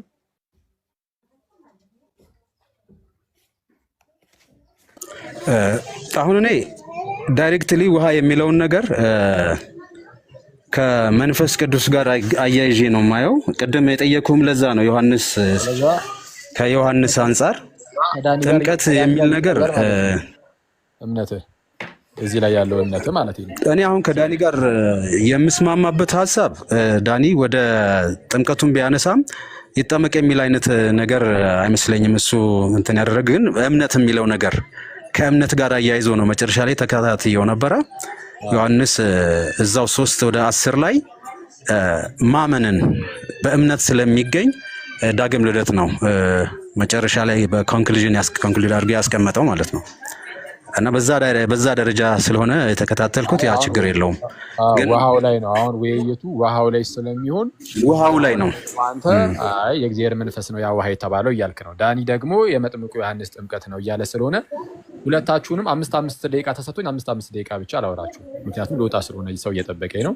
አስቀድሜ ግን 5 ደቂቃ ከዳኒ ጋር ላወራ። እሺ መጀመሪያ እኔ ሀሳቤን ግልጽ ላድርገውና አንተ ማጠቃለያ አስተካክል። አይ ችግር ወደ አንተ ስመጣ ግልጽ ታደርጋለህ። ሁለት ይጨርሱና ከዛ ትቀጥላለህ። ዳኒም ሊወጣ ስለሆነ ከዛ ዳኒንም ትጠይቃለህ እኮ ገና። ስለዚህ ሁለቱ ይጨርሱ 5 ደቂቃ ከዛ ከአኬካ ትቀጥላለህ። ኦኬ እሺ ዳኒ ይሰማል? ይሰማል። እሺ ዮሐንስ 3:3 ላይ ጌታችን ኢየሱስ ስለ ዳግመኛ ልደት ይናገራል። እንግዲህ እውነት እላለሁ ሰው ዳግመኛ ካልተወለደ በቀር የእግዚአብሔር መንግስት ሊያይ አይችልም ይለዋል። ስለዚህ ሰው የእግዚአብሔር መንግስት ለማየት ወይም ወደ እግዚአብሔር መንግስት ለመግባት ቦርን አጌን ማድረግ አለበት፣ ዳግም መወለድ አለበት። እና ይህ የዳግም ልደት ጉዳይ ማንን አስጨነቀው? ኒቆዲሞስን። ስለዚህ ምን አለ? እንዴ ሰው ከሸመገለ በኋላ ወደ እናቱ ማህፀን ተመልሶ ሊገባ ይችላልን አለ። አይቷል። አሁን ሁለተኛ ልደት ምንድን ነው የሚለው ነው ግራ ያጋባውን። ከዛን ጌታችን ኢየሱስ በምን ዳግም መወለድ ማለት ምን ማለት እሱን ዲፋይን አድርገው እስቲ ቃሉን ብቻ መታደስ። ኦኬ ስለዚህ መታደስ ነው ማለት ነው። በደንብ አስተውለህ አሰማዎች። ቀጥል። እሺ ችግር የለም። ሀሳቡ እንደዛ ነው። ኒቆዲሞስ ግን አልተረዳም። ስለዛ ጌታችን ኢየሱስ እንዴት ነው መወለጃው የሚለውን እርሱ ቀጥታ ወደ እናቱ ማህፀን ገብቶ ተመልሶ የመውጣት ነገርን ስላሰበ ነው። እንደዛ አይደለም አወላለዱ። ይሄኛው ሁለተኛው ልደት ከውሃና ከመንፈስ የሆነ ነው አለ። ሁለተኛ ልደት ዳግም ልደት ኦኬ መታደስ ከአሮጌው ሰውነት ወደ አዲሱ ሰውነት መምጣት ማለት ነው። አለቀ ባጭሩ። ዳግም መወለድ ማለት አዳማዊ ሰው ክርስቶሳዊ ሲሆን ማለት ነው። ቦርን አጌን ነው አንድ ሰው ከተባለ ከአዳማዊነት ወደ ክርስቶሳዊነት እየተሸጋገረ ማለት ነው። ስለዛ ክርስቶሳዊ ለመሆን ወይም ቦርን አጌን ለማድረግ ነው። ከምንድን ነው የሚወለደው አለ? ከውሃና ከመንፈስ። ኦኬ ከውሃና ከመንፈስ የሚወለደው ለዳግም ልደት ነው አይደል? እዚህ ድረስ ያስማማናል። ከውሃና ከመንፈስ የሚለው ለዳግም ልደት ነው። የሚያድስ መንፈሱ ነው። በውሃ መታደስ የለም። በውሃው የአባቶችን ልብ ወደ ልጆች፣ የልጆችን ልብ ወደ አባቶች አድርገው የቅድም በሰራና አርጊመንት መሰረት አንድ ተቋርጠኛ ጥያቄ ጠየቃል። መንፈሱ ነው የሚያድሰው፣ ውሃው አይደለም የሚያድሰው። እኔ እንደዛ አይደለም ያልኩት። ምኑ ነው የሚያድሰው አይደለም ያልኩት። ጌታችን አሁን በነገራችን ላይ ሰማም ካልከኝ የምሰማው አንተን ሳይሆን ኢየሱስን ነው። ጌታ ኢየሱስ ሲናገር ኢየሱስ ገስት ልኮ እዚህ አልገባም። ኢየሱስ ገስት ልኮ አልገባም። እኔ ነው የምሰማው። አንዴ ግን ደስ አይልም። ኢየሱስ ገስት ልኮ አልገባም። ታዲያ ግን በሐዋርያው በኩል አስጽፎ እዚህ ድረስ አድርሶልኛል። ስለዚህ ምን አለ ኢየሱስ በመጽሐፉ ላይ ገስት ላይ አታየውም፣ ግን ሕያው በሆነው ቃሉ ሲናገር ሰው ከውሃ እና ከመንፈስ ካልተወለደ በቀር ወደ እግዚአብሔር መንግስት ሊገባ አይችልም አለ። እኔም ደግሞ ሰማሁት። ስለዚህ አሁን አንተ እያልክ ያለው ዳግም የሚወልድ ወይም የሚያድስ መንፈሱ ነው እንጂ ውሃው አይደለም አልክ። ኢየሱስ ደግሞ ሲናገር ዳግም ልደትስ ያለው ከውሃና ከመንፈስ ነው አለ። እና በጣም እዚህ ላይ ላስተውል የሚችለው ነገር ይሄ ነው። በዛ ደረጃ ልባም ባልሆንም ግን በተወሰነ መልኩ ልባም እንደመሆኔ የምሰማው ዳኒን ሳይሆን ኢየሱስን ነው። ኢየሱስ ከውሃና ከመንፈስ አለ። ውሃና መንፈስ የሚለውን ቃል ራሱ የያዘው ፕሬፖዚሽኑ አንድ ነው። በአንድ ፕሬፖዚሽን ተያይዘው ነው የመጡት። ይህንን ዶክተር ተስፋዬ ሮበሌ የሁለቱ ስራ የተለያየ አድርገን መያዝ ራሱ አንችልም ብለው ያስቀምጣሉ። ከምን አንጻር? በአንድ ፕሬፖዚሽን እየተያያዙ ስለሆኑ። ኦኬ በአንድ ፕሬፖዚሽን ተያይዘው ያሉ ናቸው። ምንና ምን? ውሃ የሚለውም ሆዳቶስ፣ መንፈስ የሚለውም ፕኒውማ፣ ሁለቱንም አንድ አድርጎ የያዘ ስላለ ኤክስ የሚል ፕሬፖዚሽን በካይ ተያይዞ አንድ ስራን ነው የሚሰሩት እንጂ አንዱ ሌላ የሚሰራው ነገር የለም። አንደኛው ሰርቶ አንደኛው አይሰራም አይባልም። ዳግም ልደት በሁለቱ እንደሆነ ግልጽ ነው። ለዛ ነው ባይዚ ትልልቅ ፕሮቴስታንት ስኮላሮች ውሃ የሚለውን መንፈስ፣ ውሃ የሚለውን የእግዚአብሔር ቃል ምናምን እያሉ የሚፈቱት አንድ የሆነ ስራን ስለሚሰራ እሱ ስለሚይዛቸው ነው። ለማንኛውም ጌታችን ኢየሱስ ይህንን አለ። ምን አለ? ሰው ከውሃና ከመንፈስ ካልተወለደ በቀር ወደ እግዚአብሔር መንግስት ሊገባ አይችልም። እና እኔም ሰማሁት ነው የምልህ።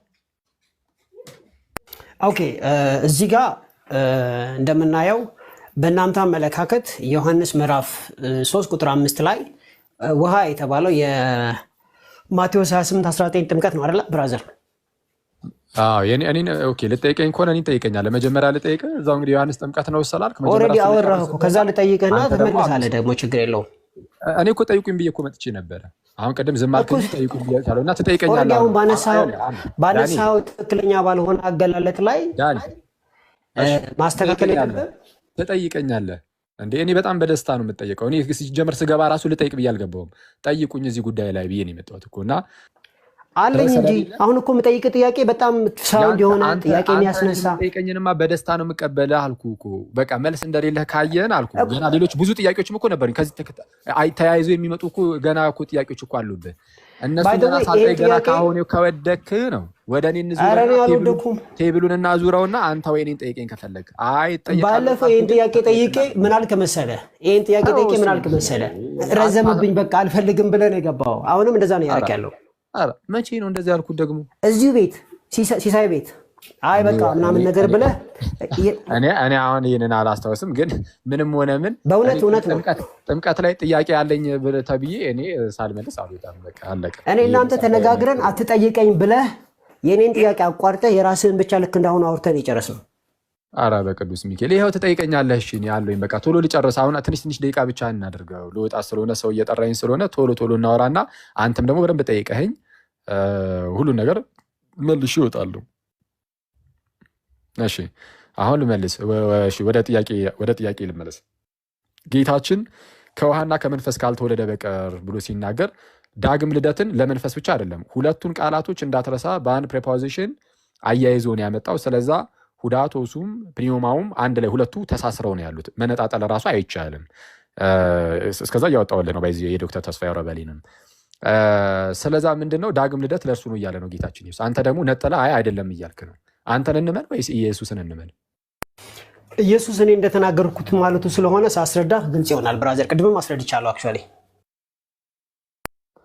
ኦኬ ስለዚህ አሁን ምን አለ መሰለህ፣ ለምሳሌ እኔ መብረር ይችላለሁ ብል ኦኬ መብረር እኔ አየር ላይ መብረር እችላለሁ ብዬ ዝም የደጋግሜ ብናገር ግን በርሬ ካላሳየውኝ በስተቀር መብረር እችላለሁ ወይም እችላለሁ ስላልኩ ብቻ መበራለሁ ማለት ነው? በፍጹም አይደለም። አሁን አንተም እያደረክ ያለው ምንድነው? እኔ ትክክል ነኝ ትላለህ። ግን ደጋግመህ እንደዛ ስላልክ ግን ትክክል ነህ ማለት አይደለም። ትክክለኛነት ይኸው ጥያቄዎችን ስጠይቅ መመለስ አቃተ፣ ውድቅ ሆኖ ተገኘ ዳኒ። ስለዛ ባይ ዘ ዌይ የኔን ጥያቄ እኮ ይቆይ ብለህ ነው ጥያቄ እንደሌለኝና አልቀበልም እንዳልኩ አታስመስል። የአንተማ ጥያቄማ አለ እንዴ? እሱንማ እቀበላለሁ ብያለሁ። እንዴት ወደኋላ እላለሁ? ጥያቄህን የአንተን ጥያቄማ እቀበላለሁ። ግን በቃ የኔ ጥያቄዎችን ስጠይቅ ገና ከመጀመሪያ መመለስ አሁን አኬ በሰጣቸው ሀሳብ ላይ አሁን በሰጣቸው ሀሳቦች ላይ ጥያቄ አለኝ። አኬ ልጠይቅህ ዳኒ ጠይቀኝና ቢኒ እኛ ምን ማንገባው እኮ ሲጨርሱ ብለን ዳኒ ጠይቀኝና አንተም ደግሞ አይ አሁን ከተናገረው አኬ ከተናገረው ነገር ላይ ጥያቄ መጠየቅ እንዲያብራራው ነው። ቢኒ አንዴ ቆይ ዳኒ 2 ደቂቃ አጋራውና ለወንድምህ ለሱ 2 ደቂቃ እሱ ይጠይቀኝ፣ 5 ደቂቃ አውሩ። እሺ ሶ 2 ደቂቃ ብቻ ነው የምጠይቀኝ። ዳኒ 5 ደቂቃ ጠይቀኝ። እሺ ኦኬ። ቅድም ምን አልክ? ምንድነው መታደስ ነው አልክ። ስለ ጥምቀት መታደስ ነው ብለህ እንደገና ደግሞ ከአሮጌው ሰው ወደ ክርስቶስ መምጫ ነው እነኝና የተናገርከው መወለድ መታደስ የሚሉትን ነገሮችና ከአሮጌው ማንነት ወደ ክርስቶስ መምጣት ነው ብለሃል። ግን መጽሐፍ ቅዱስ ቆላስይስ ምዕራፍ 2 ቁጥር 12 ላይ በጥምቀት ከእርሱ ጋር ተቀበራችሁ ነው የሚለው። ጥምቀት መቃብር እንደሆነ ነው የሚናገረው። መወለጃ አይደለም፣ ለመወለድም አይደለም። ያውም ደግሞ ኢየሱስ ክርስቶስ ከመስቀል በኋላ ያደረገው ነውና ይሄንን እስቲ ግልጽ አድርገው። እንግዲህ አሁን ተቀበራችሁ ስለሚል በጥምቀት እንግዲህ ተቀበራችሁ ብቻ አይደለም የሚለው መጽሐፍ ሲናገር፣ አሁን አንተ የጠቀስከው ተቀበራችሁ የሚለው ያለው ሮሜ 6 ላይ ነው። ሮሜ 6 ላይ ተቀበራችሁ ብቻ አይልም። በጥምቀት ምን አደረጋችሁ ይላል። ከቁጥር 3 ጀምረ ስትመለከት ወይስ ከክርስቶስ ጋር አንድ ትሆኑ ዘንድ የተጠመቃችሁ ሁሉ ከሞቱ ጋር አንድ ትሆኑ ዘንድ እንደተጠመቃችሁ አታውቁምን? ስለዚ አሁን አንድነቱ ከጌታችን ኢየሱስ ጋር ነው። ተመልከት። ስለዛ ከክርስቶስ ጋር አንድ የምትሆኑ ከሆነ ያኔን የምትታደሰው ምናዊ የምትሆነው ክርስቶሳዊ የምትሆነው። መታደስ ማለት ክርስቶሳዊ መሆን ነው። ቀጠል አድርጎ ደግሞ ከሞቱ ጋር አንድ እንሆን ዘንድ እንደተጠመቅን አታውቁምን ይላል። ከምኑ ጋር? ከሞቱ ጋር አንድ ከሞቱ ጋር አንድ ትሆኑ ዘንድ እንደተጠመቃችሁ አታውቁም ይልና ክርስቶስ በአብ ክብር ከሙታን እንደተነሳ አሁን አንተ ኤግዛክትሊ አንተ ራስህ የጠቀስከው ራሱ ቨርስ ያው ኤግዛክት ቨርስ ምን እንደሚያወራ ላሳየ። ክርስቶስ በአብ ክብር ከሙታን እንደተነሳ ምን እንዳለ እንደተነሳ ሞቶ መነሳት ነው። ባይዚ ዳግም ልደት ሞቶ መነሳት፣ አሮጌው ሰው ሞቶ አዲስ ሰው ሆኖ መነሳት ነው። ክርስቶስ በአብ ክብር ከሙታን እንደተነሳ እንዲሁ ደግሞ እኛም በአዲስ ሕይወት እንድንመላለስ አንዲ ሮሜ ላይ ታደርግላችኋለህ እንደውን ቢያዩት በአዲስ ሕይወት እንድንመላለስ ሚኒንግ አዲሱን ሕይወት እንድናገኝ ዳግም እንድንወለድ ማለት ነው። በአዲስ ሕይወት እንድንመላለስ ምን አደረግን?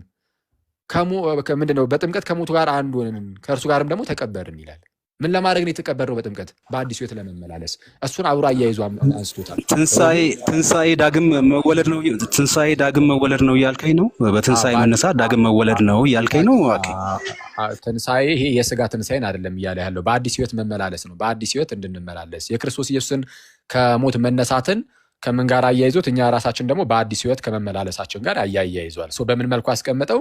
ያው ቁጥር 5 ላይ ቁጥር 4 ላይ ቁጥር 4 እንግዲህ ክርስቶስ በአብ ክብር ከሙታን እንደተነሳ እንዲሁ እኛም ደግሞ በአዲስ ሕይወት እንድንመላለስ ከሙቱ ጋር ምን አንድ እንሆን ዘንድ በጥምቀት ከእርሱ ጋር ተቀበርን ነው እንደ ቀረ ነው አይደለም። ይልቁንም የተቀበርነው ራሱ በአዲስ ሕይወት እንድንመላለስ ነው። ስለዛ መቀበር ብቻ ሳይሆን መነሳት አለ። ተነስታ አዲስ ሆነ መነሳት፣ በአዲስ ሕይወት መመላለስ። ይህንን ነገር እያስያዘ ነው። ዝቅ ብሎ ያብራራል። አሁንም ቁጥር 5 ላይ ሄድ ሞቱን በሚመስል ሞት ከእርሱ ጋር ከተባበርን ትንሣኤውን በሚመስል ትንሣኤ ከእርሱ ጋር ደግሞ እንተባበራለን። እሺ ቁጥር 6 ከእንግዲህ ወዲያ ለኃጢአት እንዳንገዛ የኃጢአት ሥጋ ይሻር ዘንድ ማን ይሻር ዘንድ? የኃጢአት ሥጋ ይሻር ዘንድ አሮጌው ሰዋችን ከእርሱ ጋር እንደተሰቀለ እናውቃለን። የሞተስ ከኃጢአቱ ጸድቋል ይላል። ከኃጢአቱ የጸደቀው ማን ነው? የሞት ነው። በምንድን ነው? በጥምቀት ከሞቱ ጋር አንድ ሆነናል ይላል። ስለዚህ ቁጥር 7 ላይ ነገር ግን ከክርስቶስ ቁጥር 7 ነገር ግን ከክርስቶስ ጋር ከሞትን ከእርሱ ጋር ነገር ግን ከክርስቶስ ጋር ከሞትን ከእርሱ ጋር ደግሞ በሕይወት እንድንኖር እናምናለን። ከእርሱ ጋር ምን እንድንሆን? በሕይወት እንድንኖር እናምናለን። ስለዚህ የአዲስ ሕይወት ማለት ይሄ ነው። መታደስ፣ አዲስ ሕይወት ሪጀነሬት ማድረግ። ግን ምንድነው ትንሽ ነገሮችን አወሳስባቸዋል። አንደኛ በሞቱ እንመስለዋለን የሚለው የመቃብሩን ሂደት ነው። እንሞታለን ብለህ ደግሞ የተናገርከው በጥምቀት እንደማይሞት ክፍሉ ራሱ ያስረዳል። የሞት ነው በመስቀል ላይ ነው። ቁጥር 6 ላይ ስታነብ ማለት ነው። ወደዚህ መምጣት አልፈለግኩም ነበር፣ መጥተሃል። መቀበሪያ ነው እንጂ መሞቻ አይደለም።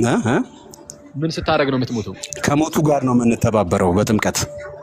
ስትሰቀል ነው የምትሞተው። መስቀል ላይ ወጥተህ ነው የምትሞተው፣ ጥምቀት ውስጥ አይደለም። ተሰቅለን መስቀል ላይ ማለት ፊዚካሊ ፊዚካሊ ወጥተህ ትሞታለህ። መስቀል ላይ ፊዚካሊ ሰው አይሞትም። በመጀመሪያ መንፈሳዊ መልእክቱን መረዳት። ፊዚካሊ የማትሞት ከሆነ የምትሞተው ከጌታ ሞት ጋር አንድ በመሆን ነው አይደለም። ኖ ስትቀበር የሚቀበረው አሮጌ ሰው ነው። አሮጌውን አዳም የሚባለውን ማንነት ነው የሚቀበረው። ወደ መቀበሩ እንሄዳለን። ስትሞት የምትሞተው ከጌታ ሞት ጋር አንዴ አኬት አብራራዋለሽ። እኔ አንድ ሀሳቤን ግልጽ ላድርግልህ። ተሰቅያለሁ ብለህ ስትል ተሰቅያለሁ ብለህ ስትል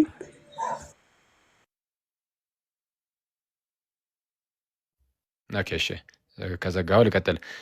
ተሰቅያለሁ ሞቻለሁ ስትል የምትሞተው ከጌታ ሞት ጋር አንድ ስትሆን ነው ወይስ አይደለም? ጌታ የሞተው የት ነው ነው? ጌታ የሞተው መቃብር ውስጥ ነው ወይስ መስቀል ላይ ነው ነው? በመስቀል ላይ ሞተ። በመስቀል ላይ ነው ወይስ መቃብር ውስጥ ነው የሞተው ነው? በመስቀል ላይ ሞተ፣ ከዛን ተቀበረ፣ ከዛን በክብር ተነሳ። ስለዚህ ይሄንን የምንተባበር ጥያቄ የኔ ጥያቄ እሱ ሳይሆን አሁን አንድ ሰው ለመሞት ቢፈልግ ነው ማለት ቆይ አንዴ መንፈሳዊ ሞትን እንግዲህ አሁን ይሄ የመንፈሳዊ አሰራር ነው። ፊዚካሊ ሄዶ ሰው መስቀል ላይ እጆቹን ዘርግቶ አይቸነከርም። ግን የክርስቶስን ሞት የማግኘት ጉዳይ ነው። አሁን ተሰቅያለሁ ሞቻለሁ ሲል ከክርስቶስ ጋር ነው ራሱ የሚለው። ስለዚህ ከክርስቶስ ጋር የመሰቀል ጉዳይ ከሆነ ይህንን ነገር የምናገኘው ከጌታ ሞት ጋር አንድ ስንሆን ነው አይደለም? ነው ወይም አይደለም? እኮ በመስቀል ላይ ነው አንድ የመጀመሪያው ሞት የሞት ነው ያንን ነው። ከዛ በኋላ ሞቱን በሚመስል ሞት ደግሞ ወደ መቃብር ሲገባ አብረን ገባን። ይሄንን የሚያሳየው የጠየኩ ምንድነው? እሺ ምንድነው የጠየኩ? ሞቱን በሚመስል ሞት አልከኝ እኮ። ሞቱን በሚመስል ሞት የሚለውን ሐሳብ ነው የነገርኩህ እኔ። አሁን ጥያቄ መጀመሪያ አስተዋውሰኝ። አየህ እኔ ከኔ ጋር ስትወያዩ በተቻላችሁ አቅም የምጠይቃችሁን ስሙ፣ ካልሰማችሁ አትመልሱ። ስለዚህ አሁን በደንብ አድርገህ ስማኝ። ሰው እሺ፣ ግልጽ አድርገው በቃ። ሰው የሚሞተው ከጌታ ጋር ነው ስናምን ነው። ስንቀበርም ቀብረናል ብለን የምንለው የሞተ ማንነት የት ነው? በመስቀል ላይ የሞተ ማንነት አሮጌ ማንነት አለ። ያንን ነው የምንቀብረው። ያ ነው የሚቀበረው። ያንን ነው የምንተባበረው። ከእርሱ ጋር በትክክል የምንተባበረው እያልኩ ነው። በመስቀል ላይ የምትሰቀለው ወይም የምትሞተው ከጌታ ሞት ጋር አንድ በመሆን ነው የሚለውን በቃ መልሰልኛል። አዎ ከጌታ ሞት ጋር አንድ በመሆን ነው ብለኛል። ከጌታ ሞት ጋር አንድ የምንሆነው በምንድን ነው?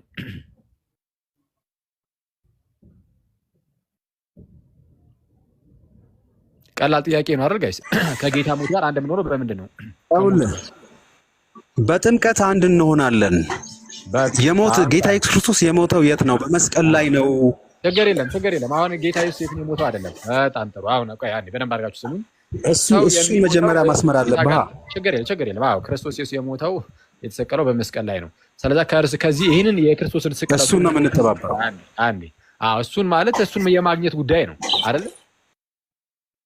እንግዲህ ሰው የሚሞተው አለን ወዳጃችን ከጌታ ሞት ጋር አንድ ሲሆን ነው አለ። ተመልከቱ። ቆይ አንዴ ሰው የሚሞተው ከጌታ ሞት ጋር አንድ ሲሆን ነው አለ። በጣም ጥሩ። ከጌታ ሞት ጋር ስንት ሲሆን? አንድ ሲሆን ነው የሚሞተው። ስለዚህ ከጌታ ሞት ጋር ደግሞ አንድ የምንሆነው ደግሞ በምንድን ነው አለ? በጥምቀት ነው ከሞቱ ጋር አንድ የምንሆነው። ስለዚህ የምንሞተው በጥምቀት ነው የምንሞተው። ከኃጢአቱ የጸደቀው ደግሞ ምን ያለ ነው ይላል? ቁጥር 6 ላይ ዝቅ አድርግላቸው። ቁጥር 6 ላይ ምን ያደረገ ከኃጢአቱ ጸድቋልና ይላል። ይሄው ቁጥር 6 መጨረሻዋን ፍሬዝ ይዋት።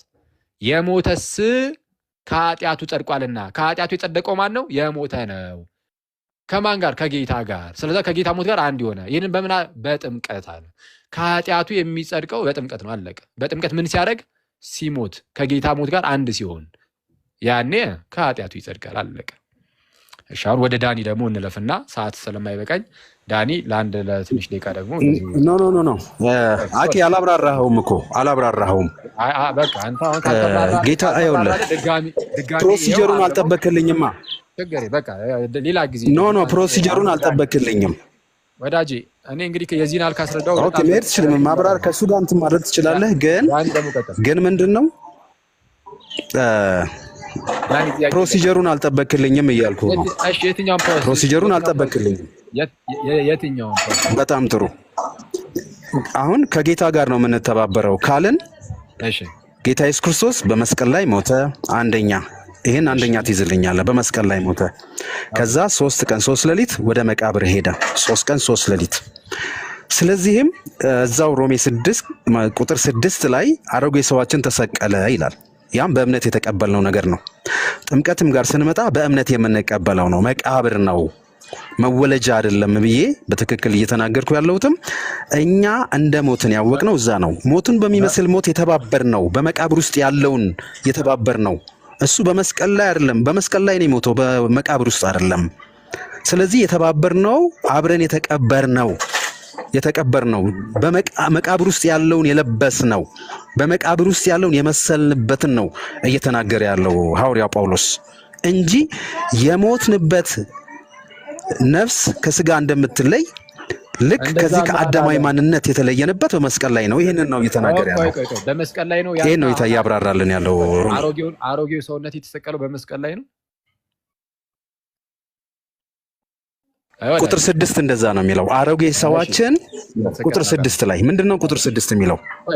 ቆይ በቃ ችግር የለም። አሁን የሞተስ ከኃጢአቱ ጸድቋል የተባለው ስንሞት ነው። የሞት ነው በመስቀል ነው። በመስቀል ላይ ነው የሞትከው። እሺ ለመሞት ምን አደረግ?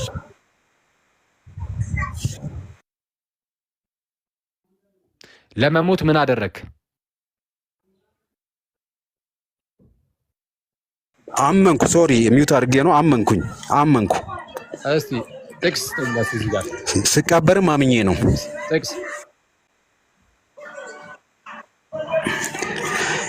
ገላትያ ምዕራፍ 2 ቁጥር 20 ላይ ምን ይላል? ሐዋርያው ከክርስቶስ ጋር ተሰቅያለሁ አለ። ተሰቅያለሁ ሲል በአካል ነው የተሰቀለው? በእምነት ነው የተሰቀለው? በእምነት ነው ሊሰቀል የሚችለው። ጥቅስ መሞትን ያገኘው ጥቅስ እዚህ ነው የሚለውን ጥቅስ እንዴ! ይሄ እኮ ግልጽ ነገር ነው። እዛው ሮሜ 6:6 ላይ አሮጌ ሰዋችን ተሰቀለ ካለ አሮጌ ሰዋችን የኔና ያንተ አሮጌ ሰው የተሰቀለው የት ነው? ቆይ አሮጌ ሰው የት ነው የተሰቀለው? አንተ በመስቀል ትነግረኛለህ? በመስቀል ላይ ይሄንን በምን አገኘው? አሮጌ ሰው የተሰቀለው የት ነው? በመስቀል ላይ። መሰቀሉን እንዴት አወቅ? እሺ መስቀሉን እንዴት አወቅ አይደለም ያልኩት። አሮጌው ሰው ለማግኘት ግን የአሮጌው ሰውነትን መስቀልን እንዴት አገኘው ነው። እንዴት አወቅ ሳይሆን ያልኩት እንዴት አገኘው ነው። የለም መልሳዬ እኮ እንዴት አሁን ራስህ መልሰው። አሁን መመለስ ትችላለህ እኮ። እንዴት አገኘው? እንዴት አወቅ? እንዴት አገኘ? እንዴት አወቀው? እኔ ልመልስልህ። መጽሐፉ ግን እዛው ጋር ያስረዳል። እኔ አሁን እምነት ያልከውን ሙሉ በሙሉ የማወጣው አይደለሁም። እምነት የሚለውን ሙሉ በሙሉ የማወጣው አይደለሁም። ማመንም አለብህ፣ ትክክል ነው። እዚህ ጋር ግን በዋናነት ጥምቀትን ነው የሚያሳየው። ላሳየህ። ይኸው እዚሁ እንግዲህ እየተነጋገርን ያለ ነው ሮሜ 6 ቁጥር 6 ላይ አይደል? ከላይ ከፍ ብለን ቁጥር 2 ላይ እንሂድ። አውጣው መጽሐፍ ቅዱስን በኔ ሮሜ ምዕራፍ 6 ከቁጥር 2 ጀምሮ።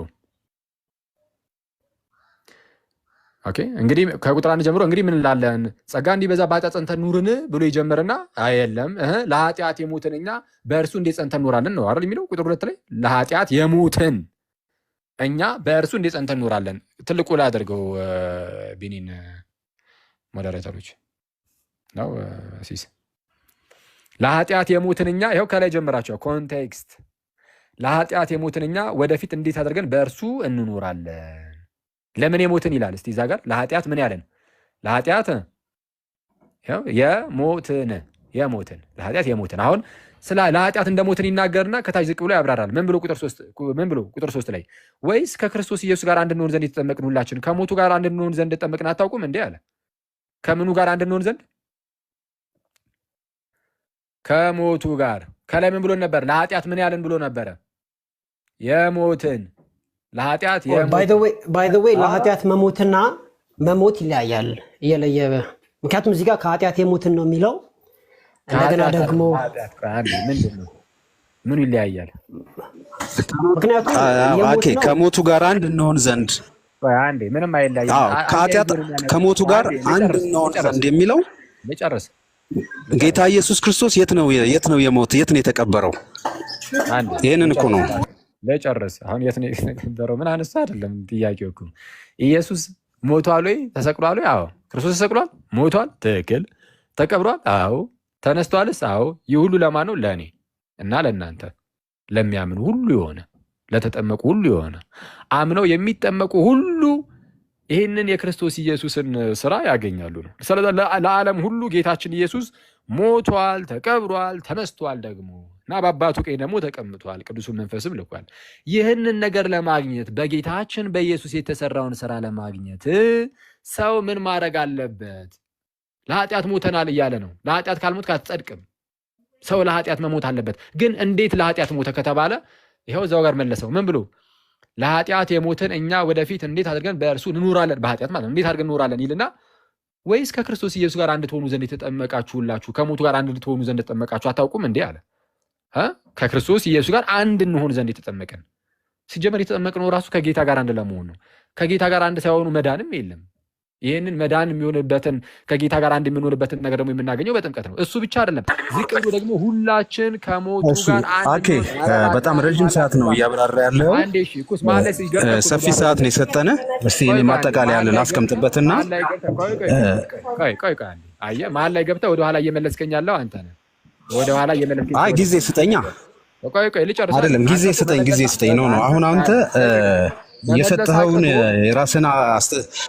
የራስህን መመለስ አቅቶ ኖ እኔ አላቃተኝም። አሁን ያንተን ትንታኔ ኖ አልከበደኝም። አሁን በአንተ አቅጣጫ አንተ በተረዳኸው አቅጣጫ አይደለም እኔ የምመለስ። መሀል አይገባም። ነውረኛ ነውር ነው። አንድ የሚዩት እሺ ጨርስና እኔ ያለውን ሀሳብ በትክክል አስቀምጣለሁ። ወደኋላ እየመለስከኝ ነው። አሁን ሀሳብ ትበታተናለህ። ለወንድሞች ለእህቶች ሳስረዳ መተህ መሀል ላይ ገብተህ ዝብርቅ ታደርግና እንደ አዲስ እንድጀምር ታደርገኛለህ። ከአሁን በኋላ ሚዩትን ሳታነሳው ትሰማለህ ማለት ነው። ድምፅ ሚዩትን በከፈትክ ቁጥር ነው ወደኋላ እየመለስከኝ ያለው። ስለዛ ለኃጢአት እንደሞትን ይናገራል። ለኃጢአት የሞት ነው ደግሞ ከጌታ ሞት ጋር አንድ በመሆኑ እንደሆነ ይመሰክራል። ቁጥር 3 ላይ ኦኬ፣ ከሞቱ ጋር አንድ እንሆን ዘንድ እንደተጠመቅን አታውቁም እንዴ ይላል። እንግዲህ ኢየሱስ ክርስቶስ በአብ ክብር ከሙታን እንደተነሳ እንዲሁ እኛም ደግሞ በአዲስ ሕይወት እንድንመላለስ ከሞቱ ጋር አንድ እንሆን ዘንድ በጥምቀት ከእርሱ ጋር ተቀበርን ይላል። በጥምቀት ከእርሱ ጋር የተቀበርነው ምን ለመሆን ነው? በአዲስ ሕይወት ለመመላለስ ይላል። እና ሁለተኛው ደግሞ በአዲስ ሕይወት ብሎ የሚናገር ነገር አዲስ ሕይወት መመላለስ ማለት ከሞትን ከተነሳን በትንሣኤ ከተነሳን በኋላ ለአዲስ ሕይወት ይላል። ይሄ ዳግም ልደት አይደለም፣ ዳግም መወለድን አይደለም የሚያወራው። እና ቁጥር 6 ላይ አሮጌ ሰዋችን ከክርስቶስ ጋር እንደተሰቀለ እናውቃለን ለተባለ ቆይ በቃ እችን ብቻ ጨርሻለሁ። ቁጥር 6 ላይ አሮጌ ሰዋችን እንደተሰቀለ እናውቃለን ለተባለ ሰው ነው ጸደቀ የተባለው። የሞተስ ከኃጢአቱ ጸድቋል የተባለው ለየትኛው ነው? አሮጌ ሰዋችን በመስቀል ላይ እንደተሰቀለ እናውቃለን ተብሎ ለተነገረለት ሰው ነው። በመስቀል ላይ እንደሞተ እናውቃለን ተብሎ ለተነገረለት ሰው ነው ጸድቀናል ተብሎ የተጻፈው። ስለዚህ ተመልሰ ነገሮችን እንድታያቸው ነው የምፈልገው። ያው ሰፊ ጊዜ ሲሰጥ የበለጠ ማየት ስለምንችል ነው። ቴንክ ዩ። 3 ደቂቃ ወስደህ ነው ራሱ እንግዲህ ያጠቃለልከው። እኔ አሁን በጣም ስለምቸኩል 1 ደቂቃ ብቻ ልውሰድ። ምክንያቱም ምንም አሁን ወንድማችን ያናል ምንም የተለየ ነገርም ስላላመጣ ያው ነገሮችን መድገም ነው የሚሆንብን። በአጭሩ ግን መያዝ ያለባችሁ ሮሜ 6 ትልቅ የሆነ የጥምቀትን ቴዎሎጂ የያዘ ክፍል ስለሆነ በጣም በተረጋጋ መልኩ መረዳት ይጠይቃል። በምን መልኩ ነው ያስቀመጠው? አንድ ምንድነው የሚሰማው ድምጽ? ኦኬ ነሲስ ጋር ነው። እሺ በምን መልኩ ነው ያስቀመጠው ቅዱስ ጳውሎስ በዚህ በሮሜ መልእክቱ ምዕራፍ 6 ላይ ሰዎች ለኃጢአት ሞተናል። ለኃጢአት ስለሞትን በኃጢአት ጸንተን መኖር የለብንም። በኃጢአት ጸንተን የማንኖረው ለምንድን ነው? ለኃጢአት ስለሞትን ነው። ስለዚህ ኃጢአት አይገዛንም፣ ኃጢአት አይገዛችሁም ነው። እሺ ስለዛ ይሄንን ነገር ደግሞ ሲያስረዳቸው በምን መልኩ አስረዳቸው? ከጌታ ከክርስቶስ ኢየሱስ ጋር አንድ እንሆን ዘንድ የተጠመቅን ሁላችን ከሞቱ ጋር አንድ እንሆን ዘንድ እንደተጠመቅን አታውቁም እንዴ ይላል። ስለዛ አታውቁም እንዴ እናውቃለን ብሎ ቁጥር 6 ላይ ምኑን ያስቀምጣል? አሮጌዎሳችን ከእርሱ ጋር እንደተሰቀለ እናውቃለን። ስለዛስ የሞተስ ከኃጢአቱ ጸድቋል። የምንሞተው በምንድን ነው? በጥምቀት። መሞት ማለት ምን ማለት መሰላችሁ? ጌታችን ኢየሱስ ስለሁላችን ሞተ። አያችሁ፣ ኢየሱስ ስለማን ሞተ? ስለሁላችን። ሰው ለመዳን ምንም እንኳን ክርስቶስ በመስቀል ላይ ቢሞትም ሰው ደግሞ ለመዳን ያንን በመስቀል ላይ የሞተውን ያንን ሞቱን የክርስቶስ ኢየሱስን ማግኘት አለበት። ሞቱን የራሱ ማድረግ አለበት ያ ሰው ለመዳን። ስለዛ ከሞቱ ጋር አንድ መሆን አለበት። ከሞቱ ጋር አንድ የሚሆነው ደግሞ በምንድን ነው? በጥምቀት። አሁን ቅድም ሰው ለራሱ ምን ብሎ መልሶልናል? ሰው የሚሞተው እንዴት ነው? ከሞቱ ጋር አንድ በመሆን አይደለም ወይ ስለው፣ አዎ ከሞቱ ጋር አንድ በመሆን ነው የሚሞተው አለኝ።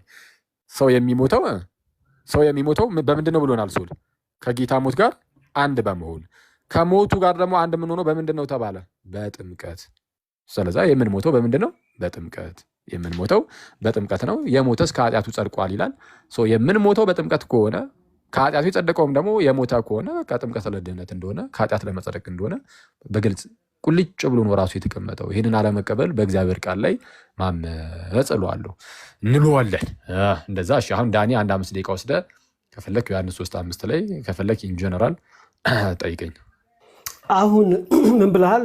ከጌታ ጋር አንድ ሳንሆን እንዳል እውነት ቃል በቃል መጽሐፉ ግሪኩ ከጌታ ጋር አንድ መሆን የሚል ቃል አለ? የመጨረሻ 10 ደቂቃ ነው ያለ። እኮ እንትን አንዴ ይቅርታ ወይ እኮ እየነገርኩ እኮ 5 ደቂቃ ጥያቄ 5 ደቂቃ መልስ 10 ደቂቃ ብቻ ነው ያለ። ከ10 ደቂቃ በኋላ ከዚህ ገስት እናባረሃለን። ሪሙቭ አባራለሁ። ለራስህ ስትል ፈጠን ብሎክ አድርገው።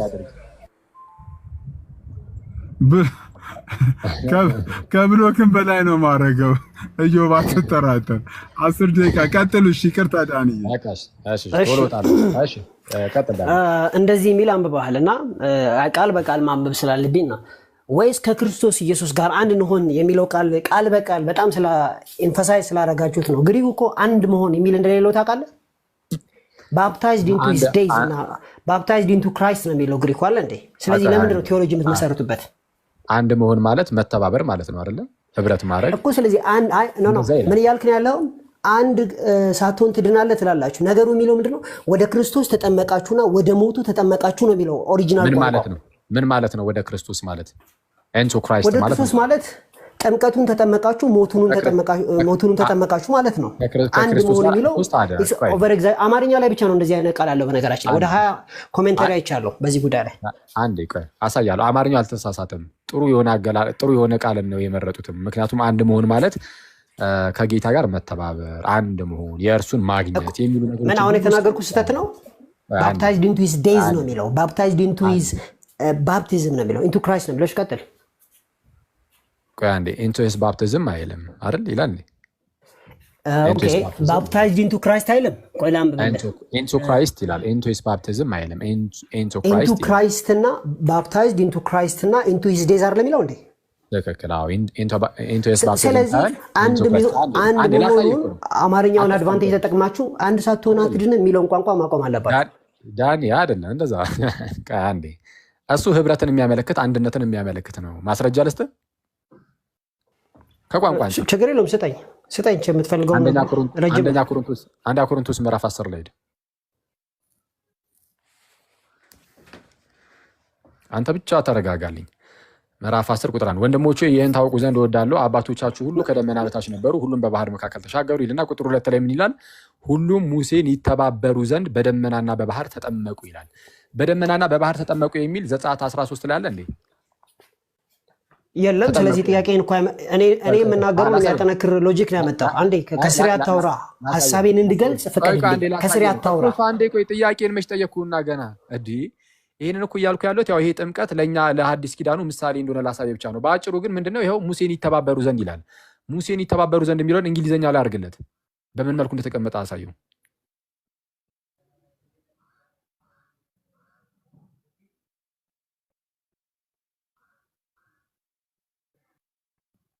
ምንድነው?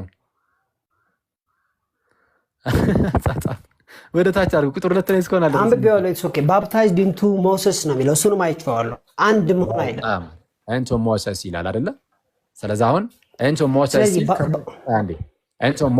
ሲል ዳኒ ኢንቱ ሞሰስ ወይም የኬጄቪው የድሮ እንግሊዝኛ ስለሆነ አንቱ ሞሰስ ይላል። ያው የኬጄቪው ከሆነ ያው እንትኑ ላይ ሮሜ 6 ላይም አንቱ ክራይስት ነው የሚለው። ለማንኛውም ግን ይህ አባባል ይህ አገላለጽ መተባበርን አንድነትን የሚያሳይ ነው አይደለም። እዚያ መጣ ይሄ ለምንድን ነው? ይሄው መተባበርን ተብሎም ደግሞ ሲተረጎም ላሳይ ነው። ከሙሴ አንጻርም ይሄው ቃል መጥቷል። ከሙሴ አንጻር ይሄው ነገር እኔ ይሄን አላውቀውም አልኩ እንዴ? ይሄ ራሱ አንዱ የኔ ሙግት ነው። አንተ አንድ የምትለዋ ነገር ኦቨር አንዴ ሐሳብን ገልጻ ላውራበት ፕሊዝ። ምንድነው ከክርስቶስ ጋር አንድ ሳትሆን ትድናለህ ወይ የሚል ጥያቄ ደጋግማችሁ ስለምታመጡ ትክክል ነው። ግን ይሁን እንግሊዝኛው ባፕታይዝድ ኢንቱ ክራይስት እና ባፕታይዝድ ኢንቱ ሂዝ ዴይዝ ነው የሚለው። ይሄ ደግሞ ባፕታይዝድ አንቱ ሞሰስ ነው የሚለው እንጂ አንድ መሆን የሚል ቋንቋ ገላትያም ላይ እዚህም ጋር የለምና ከአማርኛው ትርጉም ብቻ ነው ባይቻንስ ያለውና ዶክትሪናት መስርቱበት። ባይቻንስ ምናምን አይደለም ብሮስኪ። አንዴ ሰማኝ። እሺ ተረጋጋና መለስ አድርገን እንደዚህ አድርገን እንየው። ምንድነው ባፕታይዝድ ኢንቱ ክራይስት አይደለም የሚለው እንግዲህ ሮሜ 6 ላይ ያ ኢንቱ ክራይስት ባፕታይዝድ ኢንቱ ሂዝ ዴይዝ ባፕታይዝድ አንቱ ሞሰስ ነው የሚለው። እሺ ባፕታይዝድ ብሎ ያስቀመጠው ኢንቱ ክራይስት ነው ያለው።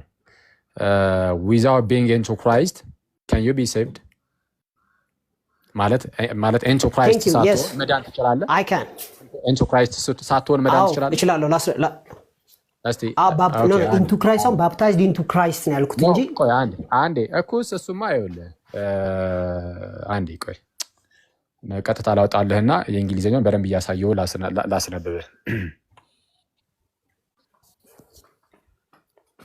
አንዴ ይቅርታ አድርግልኝ ላውጣልህና የኤንአይቪን ወይም አንዳቸውን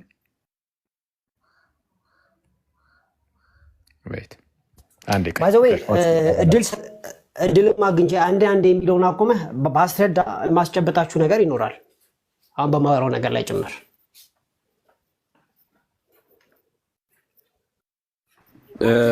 አኬን ትልቁ ላይ አድርገው ሲስ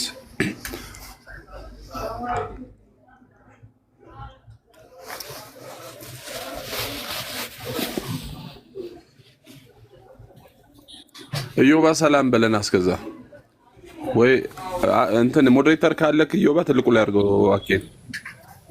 የለኝም ሲስ እኮ ለኔ ሞዴሬተር መስጠት ደስ አይለውም፣ ይፈራል እንዳይወገዝ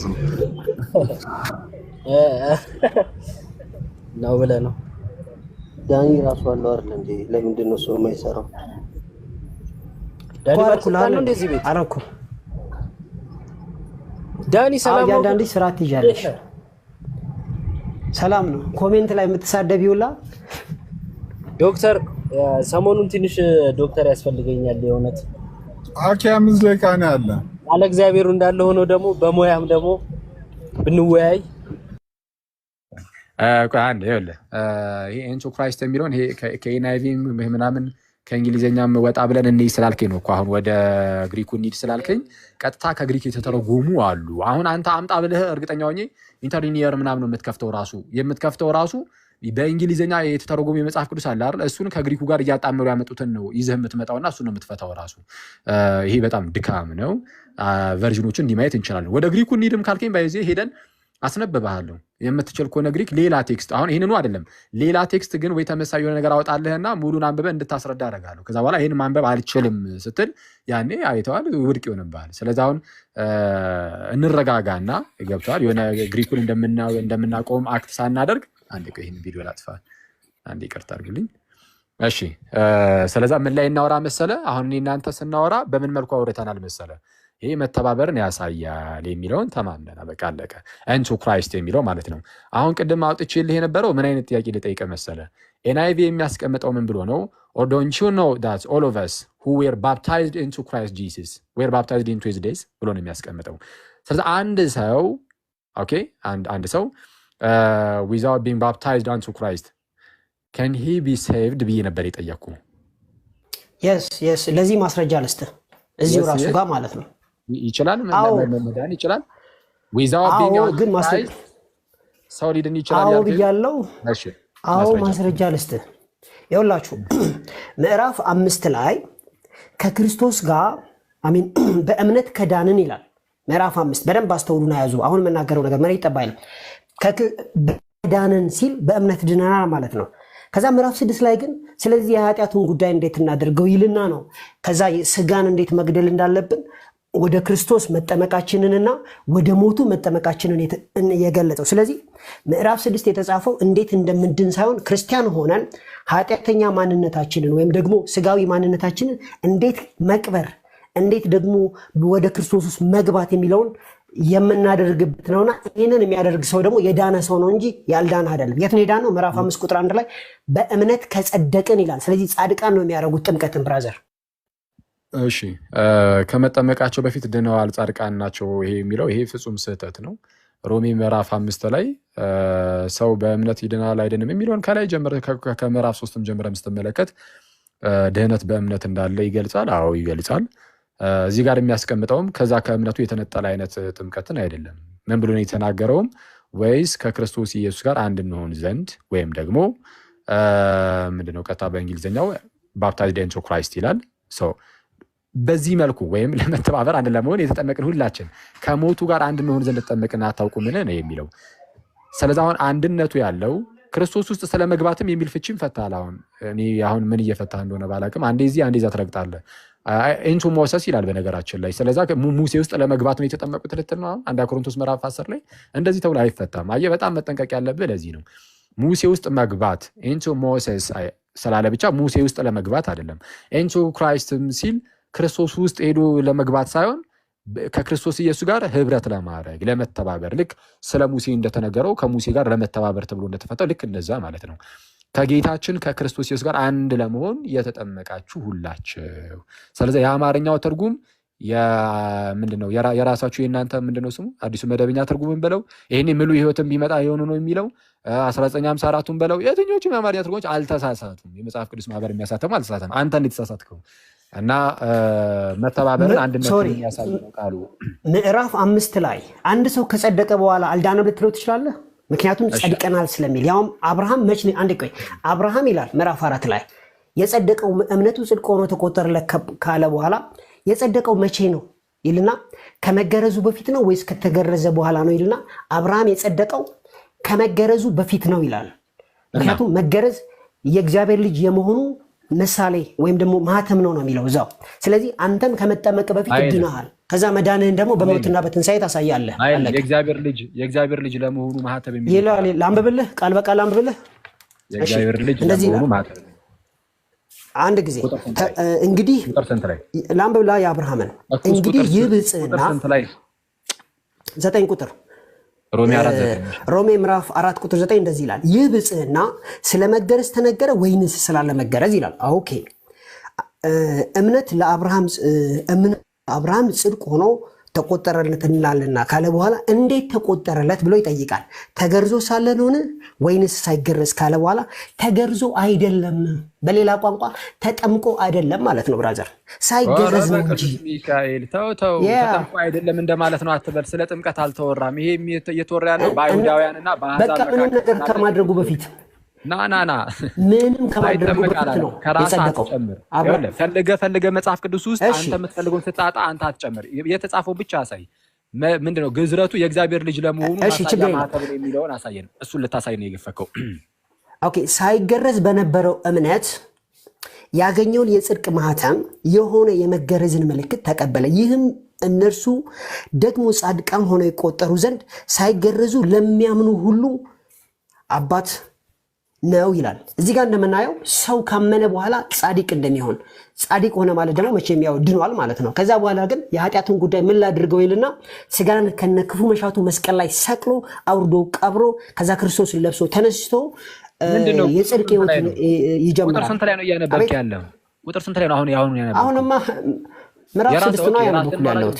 ስለዛ አሁን ማስረጃ የለም። ምዕራፍ 6 ማስረጃ የለም ማለት ነው። ምዕራፍ 5 ነው ምዕራፍ 4 እንኳን አነበብኩልህ ብራዘር። ማሳያ ነው ምናምን የእግዚአብሔር ልጅ ለመሆኑ ማሳያ ነው ምናምን የሚለው ቃል በቃል ላምጣልህ አልክ። የለም አየህ፣ አታምታቱ በጌታ በቃ ዝም ብላችሁ መጽሐፍ ላይ ተጻፈ እኔ አላምታታውም። ለማለት ሞክሩ። እሺ አሁን ዝም ብለህ መስማ። ቆይ አብርሃም ጻድቅ ሆነ ማለት ነው ጽድቅ ሆኖ ተቆጠረለት ማለት ዳነ ማለት አይደለም? አዎ ድህነትን አብርሃም ጽድቅ ሆኖ ተቆጠረለት ማለት ዳነ ማለት አይደለም? አዎ ድህነትን ያመለክታል፣ ግን በእምነት ብቻ ነው። ስለዚህ ይሄ የዳነ ሰው ምዕራፍ 6 ላይ ደግሞ ይጠመቃል። አይደለም እንደዛ አይደለም ሐሳቡ። ምዕራፍ 3 ላይ እንደዛ ነው። ምዕራፍ 3 ላይ ያምናል። ምዕራፍ 4 ላይም ያው ስለ እምነት ስለተጻፈ ምዕራፍ 4 ላይም ድጋሚ ያምናል። ምዕራፍ 5 ላይም ልክ እንደዚሁ ያምናል። ምዕራፍ 6 ላይ ደግሞ ይጠመቃል። እንደዛ አይደለም። ለኃጢአት የሞትን እኛ ብሎ እኮ ተናግሯል። የት? እዛው ኢቨን ሮሜ ምዕራፍ 6 ቁጥር 2 ላይ ለኃጢአቱ የሞተ ጸድቋል አልጸደቀም? ዳኒ ለኃጢአት የመሞትን ስራ የሚያደርግ ሰው ምዕራፍ 5 የጸደቀ ሰው ነው። ኃጢአቱ የጸደቀው ምን ያደረገን ይላል ቁጥር 6 ላይ የሞተ ሰው ከኃጢአቱ ጸድቋል፣ ኃጢአቱ አይቆጠርለትም ይላል። ከማን ጋር የሞተ ሰው? በእምነት መዳንን ያገኛል።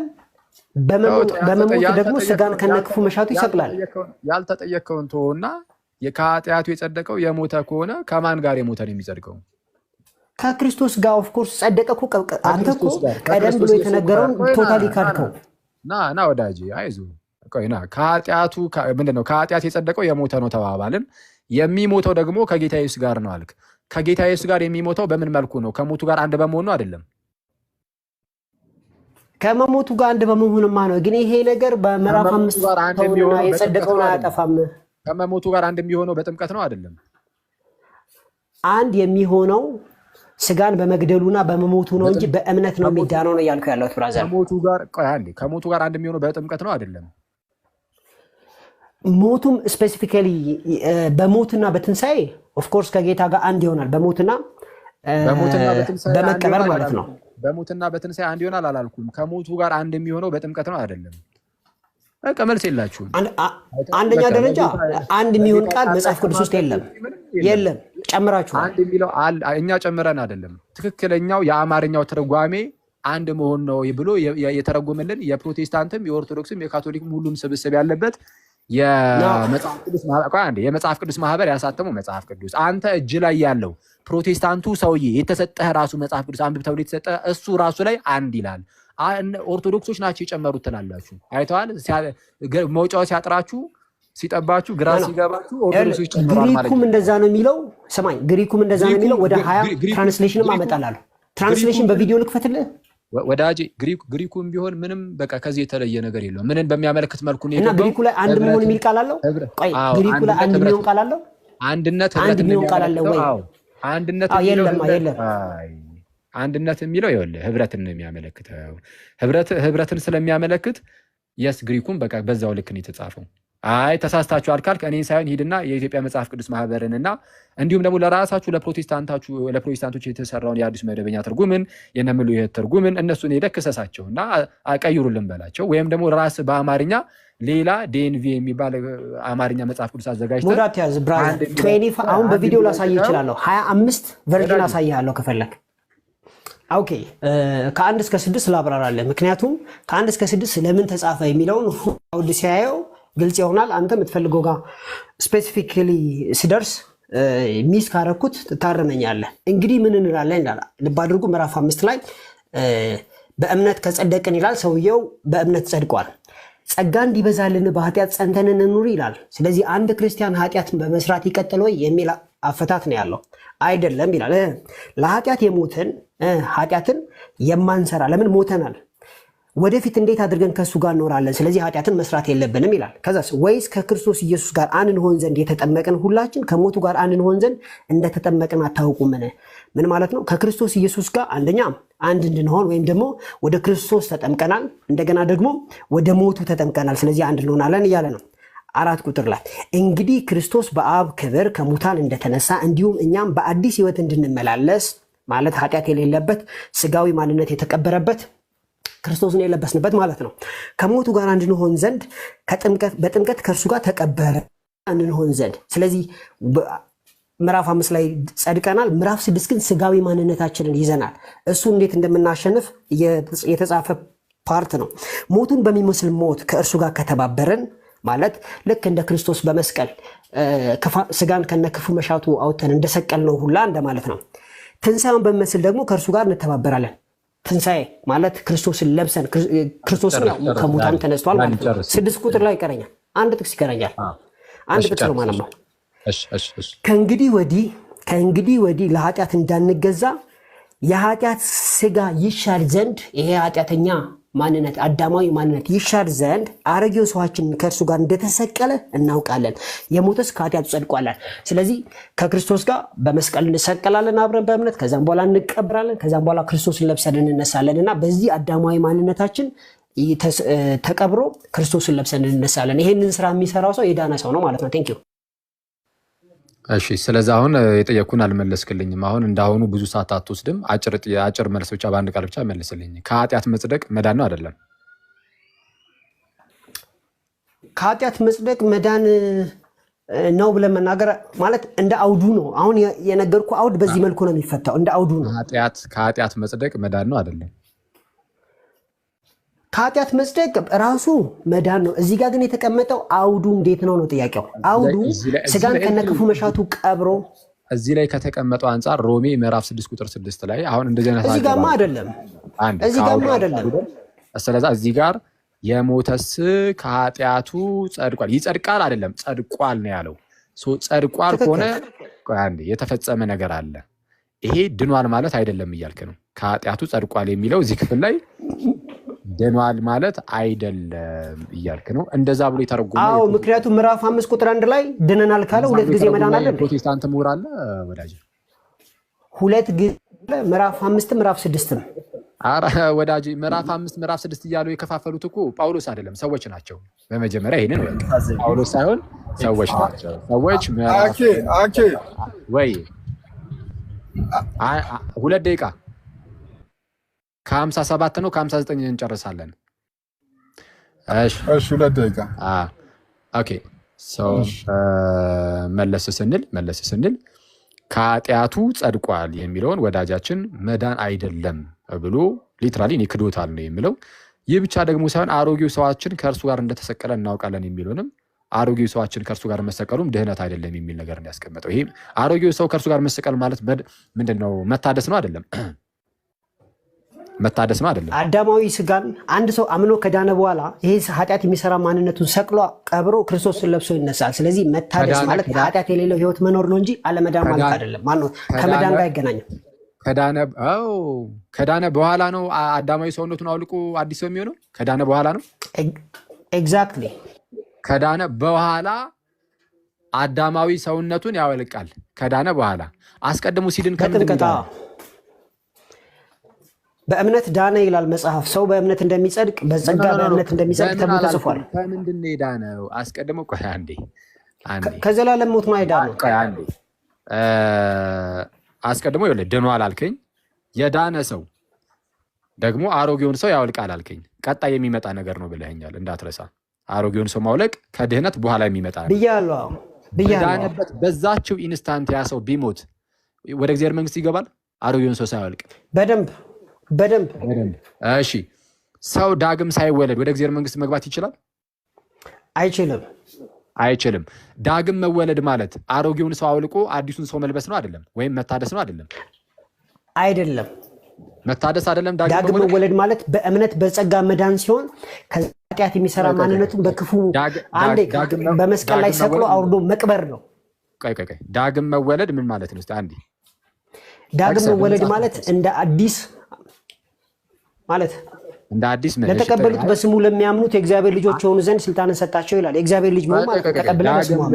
ዳግም ልደት ምን ማለት ነው? ዳግምኛ መወለድ ዳግም የተወለዳችሁት በጥምቀት ነው ሳይሆን ከማይጠፋው ዘር ነው ተብሎ የተጻፈው። ከምንድን ነው አላልኩም? ዳግም መወለድ ምን ማለት ነው? ዳግም መወለድ እኮ ከእግዚአብሔር ቃል ነው። ከምንድን ነው አላልኩም? ዳግም መወለድ ምንድን ነው? በእግዚአብሔር ቃል። እኔ ከአላልኩም በእኔ ያልኩት። አንዴ አሮጌውን ሰው አውልቆ ክርስቶስን መልበስ ነው አይደለም? ዳግም መወለድ አይደለም ብራዘር።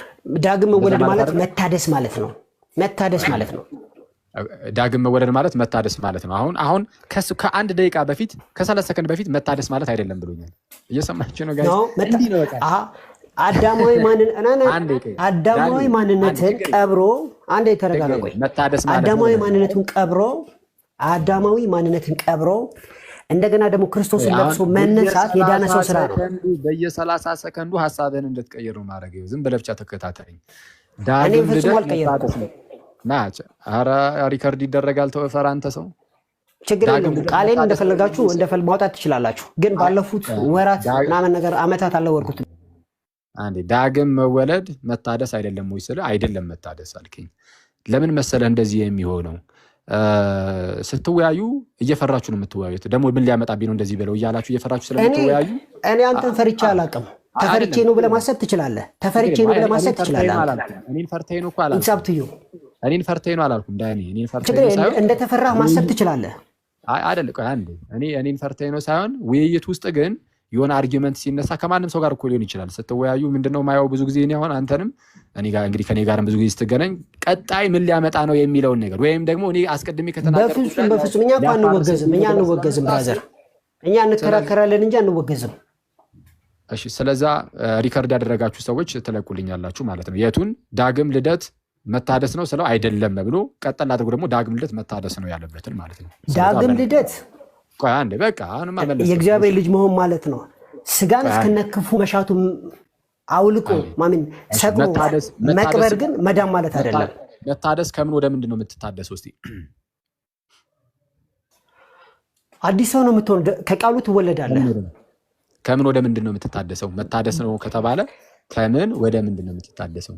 ይኸውልህ እምነት ከመስማት ነው፣ መስማትም ከእግዚአብሔር ቃል ነው የሚለው። ስለዚህ በእምነት በጸጋ ድናችኋል። ስለዚህ በዚህ እምነት ነው ዳግም የምትወለዱ። ዳግም የተወለደ ሰው ግን በኃጢአት እንዳይኖር ስጋን ከነክፉ መሻቱ ሰቅሎ አውርዶ ደግሞ ቀብሮ ክርስቶስን ለብሶ ይነሳል። ይሄ የዳነ ሰው ስራ ነው እያልኩ ያለሁት ብራዘር። እኔ ያልኩ ምንድነው መታደስ ምንድነው ነው? መታደስ ከምን ወደ ምንድነው የምትታደሰው? አዲስ ሰው ማንም በክርስቶስ ቢሆን አዲስ ፍጥረት ነው ይላል መጽሐፍ። ስለዚህ መታደስ ማለት አሮጌው ማንነቱን መታደስ ማለት ከምን ወደ ምንድን ነው የምትታደሰው? ከአሮጌው ሰውነት ከሞት ወደ ህይወት ማለት ነው። አሮጌው ሰውነት ወደ አዲሱ ሰውነት ነው አይደለም? ይሄ አሮጌው ሰውነት ልክ ያመነ ሰው እንደተሸከመው ነው ያለው፣ ምንም ለውጥ የለውም። ልክ ግን ስጋን ከነክፉ መሻቱ ሰቅሎ እንደገና ሲቀብረው ክርስቶስን ለብሶ ይነሳል። ይሄ የመዳን ፕሮሰስ ሳይሆን አዳማዊ ማንነትን የመቅበር ወይም ደግሞ ከኃጢአት ነፃ ህይወትን የምትኖርበትን እንትን ማድረግ ነው። ብራዘር አንዴ ተረጋጋ። የጠየቅኩ ምንድን ነው ዳግም ልደት መታደስ ነው አልከኝ። ከምን ወደ ምንድን ነው የምትታደሰው? በጣም ቀላል ጥያቄ። በቃሉ ነው የምትታደሰው። በምኑ ሳይሆን ከምን ወደ ምንድን ነው የምትታደሰው? ከሞት ወደ ህይወት አልኩኝ እኮ ብራዘር። የምትታደሰው ከምን ወደ ምንድን ነው? ከሞት ወደ ህይወት ነው የምትታደሰው።